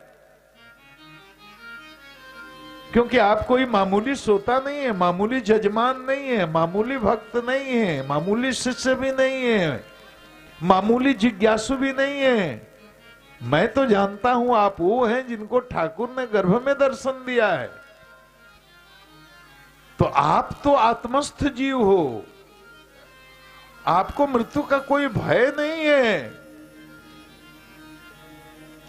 लेकिन आपने ये जो प्रश्न पूछा कि म्रियमाण को क्या करना चाहिए, मरणशील को क्या करना चाहिए, तो ये लोक के कल्याण के लिए, मतलब हम सबको अब सोचना चाहिए कि अगर मरना ही है, माताएं हमारे आपस में झगड़ा करती हैं ना, हाँ, सास बहू में हम देखें, झोंटा झोंटी पुत कटनी भतर कटनी बप कटनी बप कट। अरे अपने पति के लिए खाना तो 3 तरह का सब्जी, चोखा, चटनी, अचार, पापड़, देवर खाने आया तो बस एक चोखा, घर टूटेगा कि नहीं बताओ। अपने पति को 3 तरह का सब्जी खिलाओगी और तुम्हारे पति का भाई आएगा, उसके लिए तुम केवल अचार भात दे दोगी, वो घर, अरे मैंने घर टूटते हुए देखा है, दही के लिए झगड़ा, दूध के लिए झगड़ा, सब्जी के लिए झगड़ा, पुतकटनी भतरकटनी, ये सब गालियां भी देती हैं। अरे 4 दिन की जब जिंदगी है, जानती हो हम सब ईश्वर के अंश हैं, उसी के आत्मा, उसी ईश्वर के हम सब अंश हैं। अब उसी से यहां से आए हैं, उसी के यहां वापस जाना है, तो सब्जी के लिए लड़ना, दाल के लिए लड़ना, दूध के लिए लड़ना, साड़ी के लिए लड़ना, गहना के लिए लड़ना। और गांव में तो देखो छोटी छोटी बातों पर लड़ाई है, खेत की लड़ाई, खलिहान की लड़ाई, नली की लड़ाई, गली की लड़ाई, गधा की लड़ाई, गधई की लड़ाई, बकरा की लड़ाई, बकरी की लड़ाई, मुर्गा की लड़ाई, मुर्गी की लड़ाई, मोच की लड़ाई, पूंछ की लड़ाई। छोटी छोटी बातों में लोग लड़ते रहते हैं, केस मुकदमा, भाई भाई से लड़ रहा है, गोतनी गोतनी से लड़ रही है, सास को बहू से नहीं पट रहा है, बहू को सास से नहीं पट रहा है। एक ही परिवार में देखा है 4 भाई सगे, एक साथ पैदा हुए, 1 साल पढ़े लिखे जवान हुए, चारों का विवाह हुआ, चारों की बहुएं आई, 4 साल परिवार साथ नहीं चलता, सब अलग अलग, वो अपना बनाएगी, अपना खाएगी, वो अपना बनाएगी, वो अपना खाएगी। परिवार चलाना, संयुक्त परिवार की प्रथा ही टूट गई। ये क्यों? चेतना के स्तर में इतनी गिरावट आ गई कि हम दो हमारे दो, बस इतनी ही में दुनिया है। हम दो हमारे दो, तेरे बाप माँ का क्या होगा भाई, जिसने पैदा किया है उसका कोई हिसाब नहीं है आपके बजट में। बाबूजी के आंख बनवावे के 300 रुपए के चश्मा नहीं खे, लेकिन 3 लाख के झुलनी बीवी के किनाई। हाँ, ये बात सही है। बाबूजी 300 रुपए के चश्मा कहें कि खरीद द, तो बाबूजी अभी पैसा के दिक्कत बा। अब मेहरारू कान में बोल दिहलस कि ये तुम छठ के पहले 3 लाख के अगर झुलनी आ गई तू बुझिया, तू अब जान प्राण दे के 3 लाख के झुलनी ले, चोरा के देन, माइयो लो चोरा के देन, कि माई के मत बताइए कि माई खाती तो छुचियो निकल ले आई। ये कलयुग का प्रभाव है। अरे सास तुम्हारी सास नहीं है, उसको अपनी मां मानो, और सास को भी बहू को बहू नहीं अपनी बेटी माननी चाहिए, तब परिवार चलता है। ऐसे परिवार नहीं चलता है। ये सब शिक्षाएं हैं शास्त्रों में। परीक्षित को मृत्यु का डर नहीं है। परीक्षित को इस बात का अफसोस है, बहुत शर्म महसूस करते हैं, मुझसे एक ब्राह्मण का अपमान हो गया, मुझसे एक संत का अपमान हो गया, अब इस शरीर से जब किसी संत का, ब्राह्मण का अपमान हो गया, इस शरीर को रखने में कोई लाभ नहीं है, मैं इस शरीर को छोड़ दूंगा। जैसे सूचना मिली मृत्यु दंड मिला है, तुरंत अपने सारे ऐश्वर्य का परित्याग कर दिया, अपने वैभव का, राज्य सत्ता का परित्याग किया, जन्मेजय के माथे पर मुकुट रखे और बलकल वस्त्र धारण करके गंगा तट पर अनशन किए और उनका दिव्य संस्कार देखिए। पूरे ब्रह्मांड में हलचल हो गई। कम्युनिकेशन सिस्टम देखो, कोई पोस्टर नहीं लगा, कोई विज्ञापन नहीं लगा, कोई टीवी पर समाचार नहीं चला, रेडियो से नहीं चला। यह भी सनातन का एक विज्ञान है जानने लायक। ध्वनि संग्रह होता है, चित्र संग्रह होता है, उस पर बात में कभी बोलेंगे। सारे बड़े बड़े सिद्ध ऋषि प्रकट हो गए, कोई उत्तर नहीं दे रहा है क्योंकि मालूम है सुखदेव जी को उपदेश करना है। सुखदेव जी भी आ गए। राजा ने अपना प्रश्न रखा कि जिसको मरना तय हो, अरे जैसे परीक्षित का मरना तय था वैसे माई तुम्हारा भी मरना तय है, तो क्यों लड़ करके मरना? झूठ मुठ का पुत्र कटनी, भतर कटनी, बप कटनी, मत कटनी, झोटा झोटी, ईर्ष्या, देश, कलह, मरना ही है। देखो दो बातें तो बिल्कुल तय है, इस पर कोई बहस नहीं हो सकती। जो आया है उसका जाना तय है, और दूसरी बात, खाली हाथ आया है, खाली हाथ ही जाना पड़ेगा। यहां की करेंसी नहीं चलती, स्वर्ग में भी नहीं, नरक में भी नहीं। तो जब आने के साथ ही जाना भी तय है और खाली ही हाथ जाना तय है, तो फिर किस लिए आपस में लड़ना है भाई? परीक्षित ने इसीलिए पूछा कि जो मरणशील है, मरना तय है, मरण धर्मा है, उनको क्या करना चाहिए? गदगद हो गए सुखदेव जी। सुखदेव जी ने कहा, वरीयानते प्रश्न कृतो लोकहितम नृप। राजा, ये अत्यंत ही श्रेष्ठ प्रश्न आपने किया है और मुझे मालूम है आपको मृत्यु से कोई भय नहीं है, आपने लोक कल्याण के लिए प्रश्न किया है। सुखदेव जी ने व से शुरुआत की है, वरीयान। ये व निष्पन्न होता है वाति गंधेन धातु से, वह व्याप्ति के अर्थ में है, व्यापकता के अर्थ में है।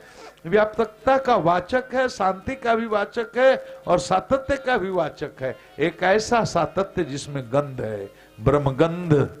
सुबालो उपनिषद में एक आया है मंत्र, कहता है, मंत्र में लिखा मंत्र है सुबालो उपनिषद में, स सर्वगंधमय, भगवान के बारे, ब्रह्म के बारे में कहा गया, सर्व रसमय, स सर्वगंधमय सर्व रसमय रसो वैस। रसो वैस कई उपनिषदों में आया। तो इस ब्रह्म को अगर जानना है आपको, तो इसकी तैयारी तो करनी पड़ेगी।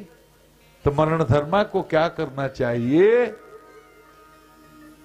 कि इस ब्रह्म को जानना, ये ब्रह्म विद्या को जानना चाहिए। मृत्यु का भय से ही सब लोग भयभीत हैं।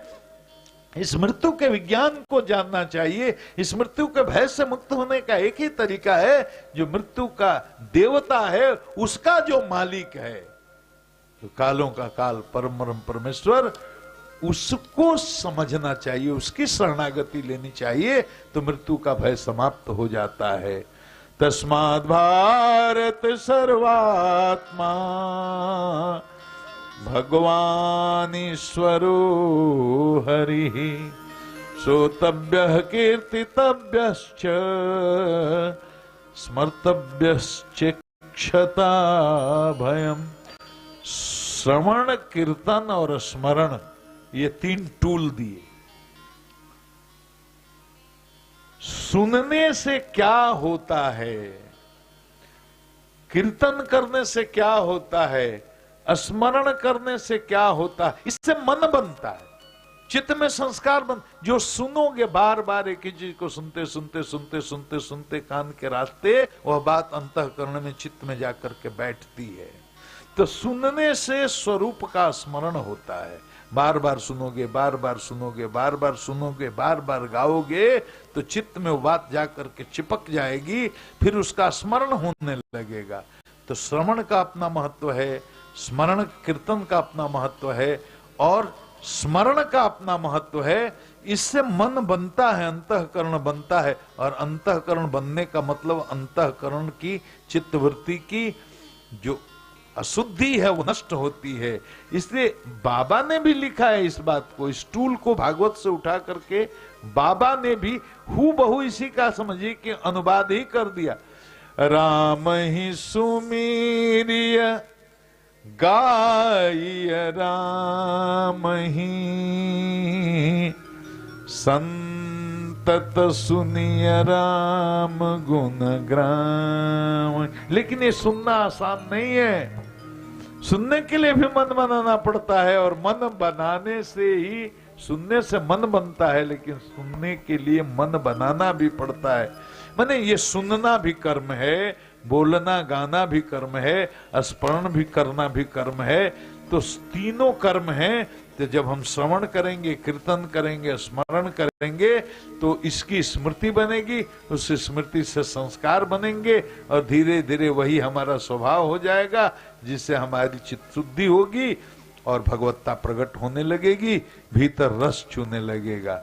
इसीलिए कहा सोई जान हूं जही दे हूं जनाई, सोई जाने जय देहु जनाई, जानत तुम ही होई जाई, जानत तुम ही होई जाई। मृत्यु के भय से मुक्त होना है, मरण धर्म हर व्यक्ति को यही तीन काम करना चाहिए। ये कहा हमने नहीं, ये कहा सुखदेव जी ने, व्यास जी ने लिखा, श्रोतव्य, कीर्तितव्य, स्मर्तव्य। श्रवण करना चाहिए, गायन करना चाहिए और भगवान का स्मरण करना चाहिए। ये तीनों ऐसे कर्म हैं जिनके करने से हमारे बुरे संस्कारों का क्षय होता है और सात्विक संस्कार बनते हैं। धीरे धीरे वही स्वभाव हो जाता है, चित्त शुद्धि हो जाती है, और चित्त शुद्धि होती है। अच्छा देखो, भगवत्ता प्रकट होगी तो प्रकृति इसका प्रमाण भी देगी। योग दर्शन में तो बहुत स्पष्ट लिखा है, बड़ा प्रैक्टिकल बुक है कि देखो, ये आप कहें कि हम अहिंसक हो गए तो ये नहीं माना जाएगा, प्रकृति इसका प्रमाण देगी। योग दर्शन में एक सूत्र है, अहिंसा प्रतिष्ठायाम तत्र सन्निधो वैर त्याग। योगी की अहिंसा वृत्ति जब प्रतिष्ठित हो जाती है, अब इसको देखो ठेठ माई लोग के समझे खाते, ठेठ भाषा में समझाते हैं। अहिंसा का मतलब यो हुआ कि आपके सामने आपके पुत्र की कोई गर्दन काट दे, लेकिन काटने वाला मजबूत है, मन में आपको इतना आक्रोश है कि मौका मिले तो आप उसकी गर्दन काट दें। किसी मां को होगा भाई, किसी पिता को भी होगा शोक, प्रतिशोध भी होगा। तो प्रतिशोध और शोक, लेकिन वो इतना मजबूत है कि आप उसका कर नहीं सकते, तो आप चुप लगा गए, आपने प्रतिशोध नहीं लिया। आपने प्रतिशोध नहीं लिया, इसका मतलब आप अहिंसक हैं, ये नहीं माना जाएगा। आपके सामने आपके पिता पुत्र की गर्दन काट दी गई, उसके बावजूद आपके मन में उस व्यक्ति के प्रति कोई हिंसा का भाव ही, उसके अमंगल का भाव ही नहीं आया। अब सोचो कितनी गहरी बात बोल रहा हूं। आपके सामने आपके पुत्र की गर्दन जिसने काटी, उसके अकल्याण का, उसके अमंगल का भाव भी आपके अंदर चित्त में न उत्पन्न हो तो मानी जाएगी कि आपकी अहिंसा वृत्ति प्रतिष्ठापित है। जैसे वशिष्ठ मुनि के 100 पुत्रों को विश्वामित्र ने मार डाला, लेकिन वशिष्ठ जी को कभी प्रतिशोध लेने की भावना नहीं, हमारे 100 पुत्रों को मार दिए। अभी तो आज किसी के पुत्र को एक तमाचा मार कर देखिए, राइफल लेकर उसका बाप आपके घर पहुंच जाएगा, या माइये लोग आपके बेटा को पकड़ कर पीट दे, तुरंत मुरेठा बांध करके लाठी लेकर उसके घर पहुंच जाइए, काहे मारा। अहिंसा वृत्ति प्रतिष्ठित तभी मानी जाएगी जब किसी भी स्थिति में, किसी भी परिस्थिति में किसी के प्रति अमंगल का भाव ही नहीं उत्पन्न हो। बताओ कितनी ऊंची स्थिति ये हो सकती। अहिंसा प्रतिष्ठायाम तत्र सन्निधो वैर त्याग। तो उसका प्रकृत प्रमाण देगी। कैसे कोई कह सकता है कि हम अहिंसक हो गए, हम भी बोल सकते हैं हम बड़े बड़े सिद्ध हो गए, तो नहीं। अगर आपकी अहिंसा वृत्ति प्रतिष्ठित योगी की हो जाएगी तो उसके सामीप्य में, उसके पास आसपास कोई हिंसा नहीं होगी। मतलब उसके सामने अगर बाघ आएगा और उसके सामने बकरी भी आ जाएगी तो बाघ ये बात ही भूल जाएगा कि बकरी मेरी आहार है, वो बकरी को मार नहीं सकता और ऋषि पर भी हमला नहीं कर सकता। अगर हमला कर दिया मतलब अहिंसा वृत्ति प्रतिष्ठापित नहीं है, अहिंसा वृत्ति प्रतिष्ठित नहीं है। अगर अहिंसा वृत्ति प्रतिष्ठित है योगी में तो बाघ आकर बैठेगा, मित्र की तरह रहेगा। बाघ हिंसा नहीं कर सकता। माने हिंसक जीवों की भी हिंसा वृत्ति समाप्त कर दे, जिसका सानिध्य माना जाएगा उसी की अहिंसा वृत्ति प्रतिष्ठापित है। तो देखो चित्त शुद्धि जब हो जाएगी, सहज विमल मन लागी समाधि, सहज विमल मन लागे समाधि, सुमिरत हरि साप गति बाधी। मन जब चित्त शुद्धि जब हो जाएगी पूरी तरह से, तो साधुता तो आ जाएगी ना जीव में, संतत्व आ जाएगा। और संतत्व आ जाएगा, भगवत्ता जब उसके अंदर प्रकट होगी तो पता चल जाता है। ऐसा नहीं कि नहीं पता चलेगा। आजकल तो लोग स्वतः अपने को भगवान घोषित करने में लगे। जितने प्रवचन करने वाले हैं सब नहीं, कुछ ऐसे हैं जो भक्तों को, जजमान को भगवान से जोड़ना कम बताते हैं, अपने से जोड़ने के पीछे ज्यादा परेशान रहते हैं। भगवान से जोड़ने के लिए नहीं, अपने से जोड़ने के लिए कि हम गुरु हैं, हमको मानो और तुम्हारा बाकी ठेका हमारे जिम्मे, तुमको बैकुंठ पहुंचाना हमारे जिम्मा।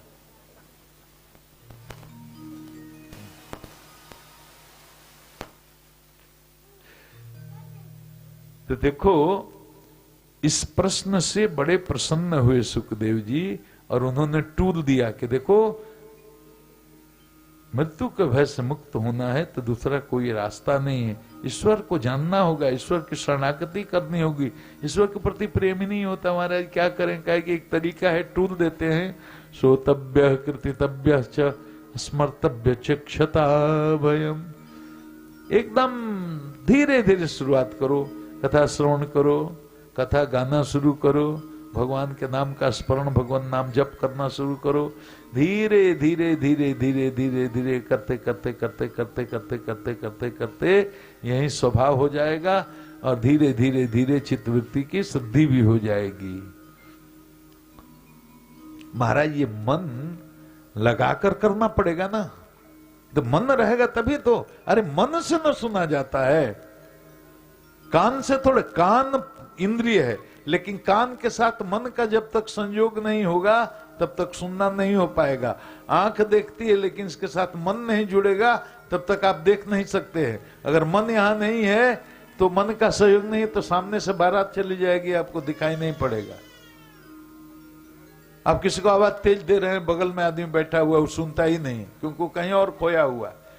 तो इंद्रियों के साथ जब तक मन का संयोग नहीं होगा, कान के साथ मन का संयोग नहीं हो, देखना नहीं हो सकता। और उसी तरह आंख के साथ मन का संयोग नहीं हो तो सुनना नहीं हो सकता। तो मन लगा करके ये करना होगा ना, श्रवण भी करना है, कीर्तन भी करना है, स्मरण भी करना है। तो इसमें मन के सहयोग की जरूरत है। मन के श्रवण के सहयोग के बिना श्रवण कीर्तन और स्मरण होगा ही नहीं।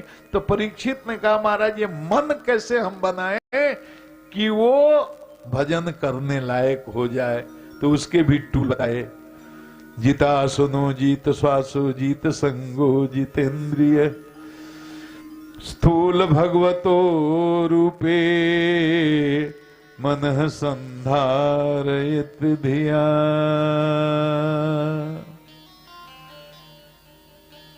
आसन जीतो, जैसे ये आसन है, जैसे हम बैठे हैं तो ऐसे हम पालती मारकर बैठे हैं, तो अभी 3 साढ़े 3 घंटा से बैठे हैं हम। तो ऐसे थोड़ा बैठ जाते हैं धीरे धीरे अभ्यास से।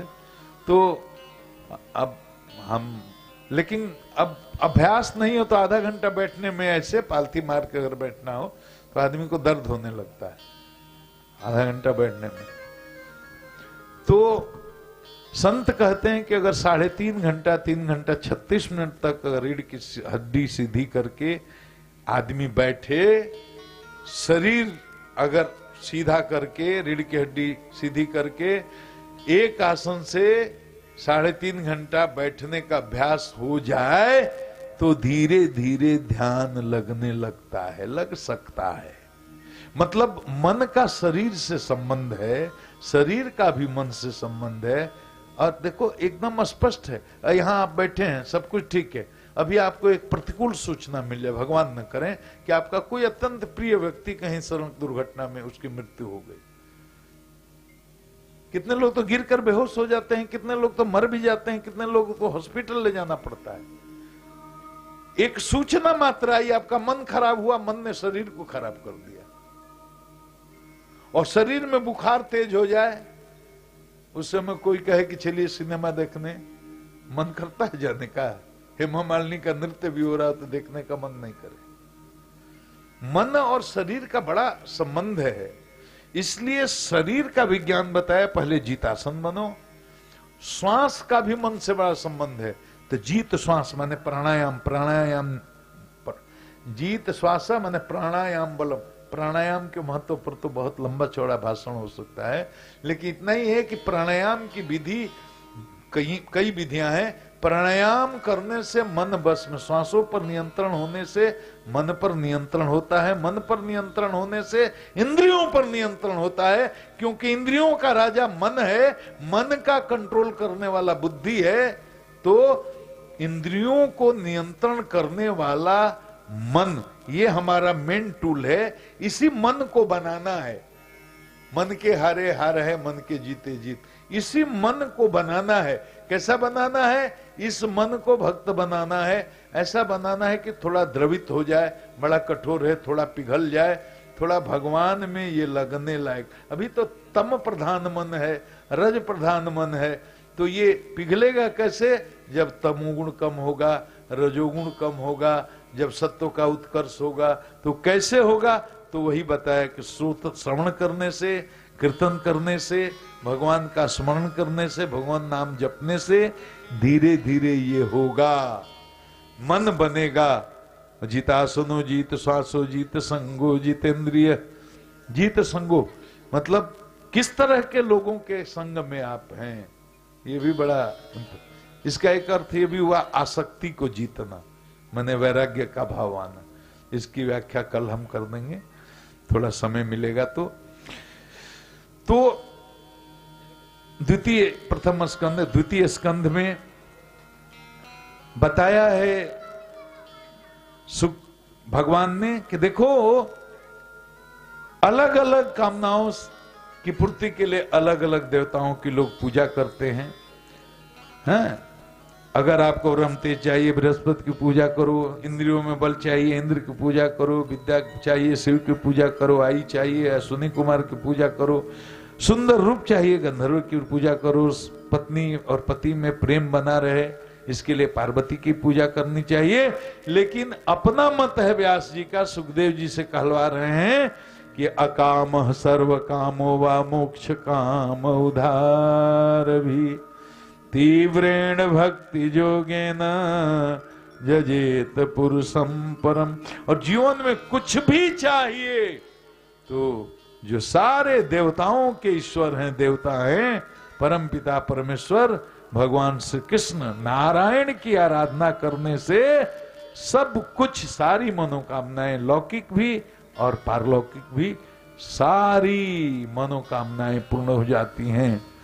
यहाँ द्वितीय स्कंध समाप्त होता है। कल से तृतीय स्कंध की कथा होगी। रचाया सृष्टि को जिस प्रभु ने, वही सृष्टि चला रहे हैं। रचाया सृष्टि को जिस प्रभु ने, वही सृष्टि चला रहे हैं। जो पेड़ हमने लगाया पहले, जो पेड़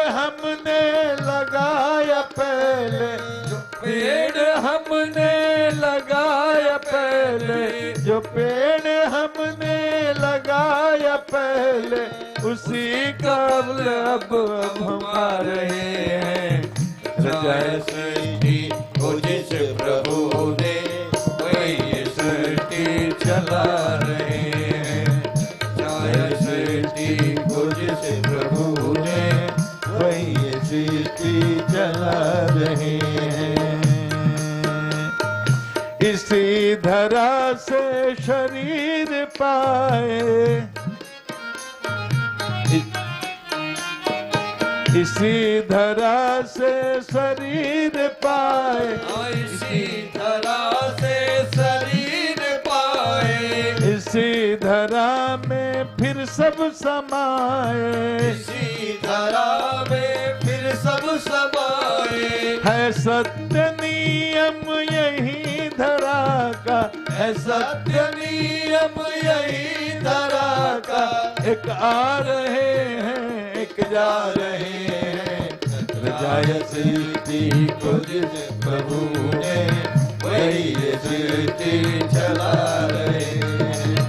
जो पेड़ हमने लगाया पहले, जो पेड़ हमने लगाया पहले, उसी का अब फल हम खा रहे हैं।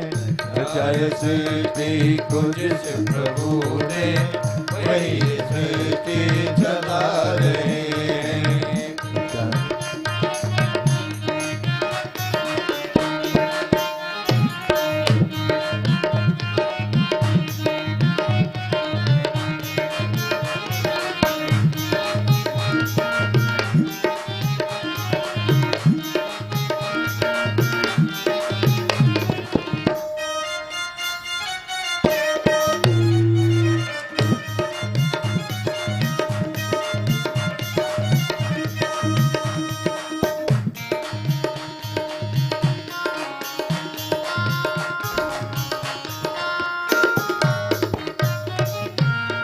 जिन्होंने भेजा जगत में जाना, जिन्होंने भेजा जगत में जाना, तय कर दिया फिर लौट के आना, कर दिया फिर लौट के आना।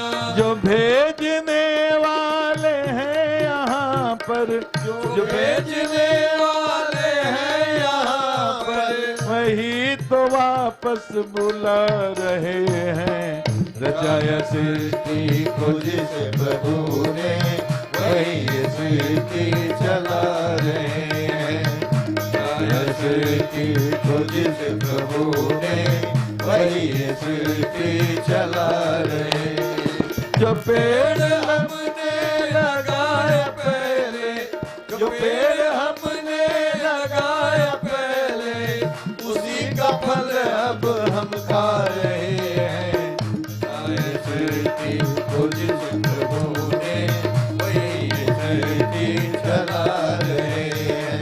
वही सृष्टि चला रहे हैं। वही सृष्टि चला रहे हैं। बोलिए श्री कृष्णचंद्र सरकार की की जय। आरती के लिए खड़े हो जाएं और सब लोग प्रसाद लेकर जाएंगे।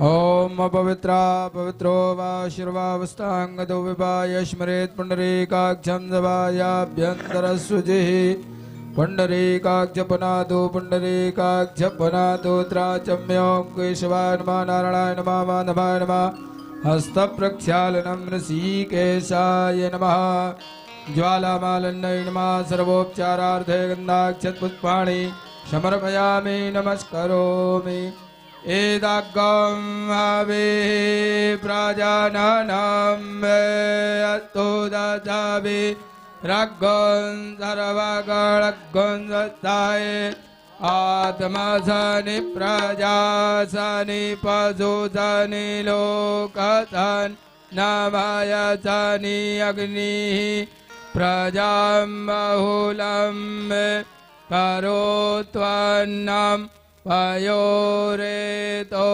असमाशोदतो श्री बांके बिहारी तेरी आरती गाओ, हे गिरिधर तेरी आरती गाओ। मोर मुकुट तेरे शीश पे सोए, मोर मुकुट तेरे शीश पे सोए। प्यारी बंसी मेरो मन मोहे, प्यारी बंसी मेरे मन मोहे। या बंसी पे बलिहारी जाऊं, श्री बांके बिहारी तेरी आरती गाऊं। चरणों से निकली है गंगा प्यारी, चरणों से निकली है गंगा प्यारी।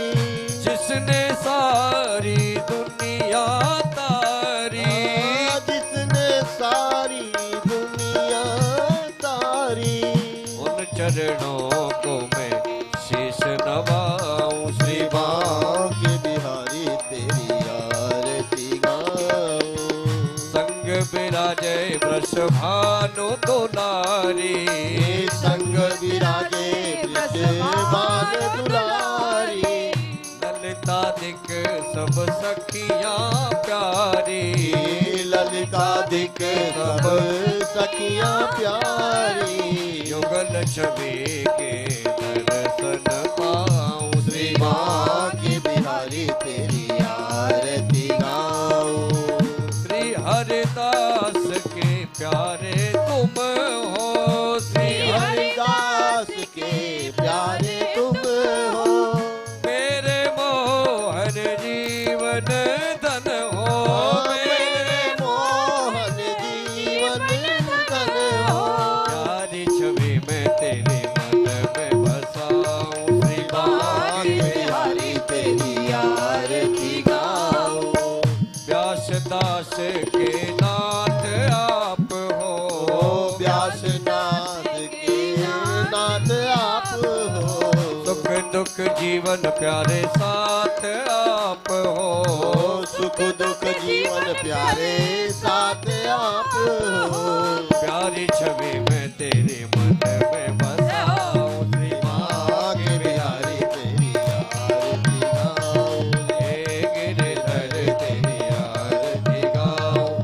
कर्पूर गौरम करुणावतारम, संसार सारम भुजगेन्द्रहारम। सदा वसंतम हृदयारविंदे, भवं भवानी सहितं नमामि। त्वमेव माता च पिता त्वमेव, त्वमेव बन्धुश्च सखा त्वमेव, त्वमेव वेद्या द्रविणं त्वमेव, त्वमेव सर्वं मम देव देव। श्री बांके बिहारी तेरी आरती गाऊं, बांके बिहारी तेरी आरती गाऊं, तेरी आरती गाऊं, तेरी आरती गाऊं। डीएसपी साहब को भेजिए, फिर अंजलेन बैठिए। शीतले करणं पुष्पैः DSP साहब को भेजिए। देवाभिवन्दनम् आत्माभिवन्दनम् आरार्तिग्रहणं मन्त्रपुष्पाञ्जलिः। हरि ओं यदनेन यदनमयजन्त देवास्तानि धर्माणि प्रथमान्या शन्नाते हनाकं महिमानः सजन्त्रपूर्वे साध्याः शान्तिदेवाः। ॐ एकदन्ताय विद्महे वक्रतुण्डाय धीमहि तन्नो दन्ती प्रचोदयात्।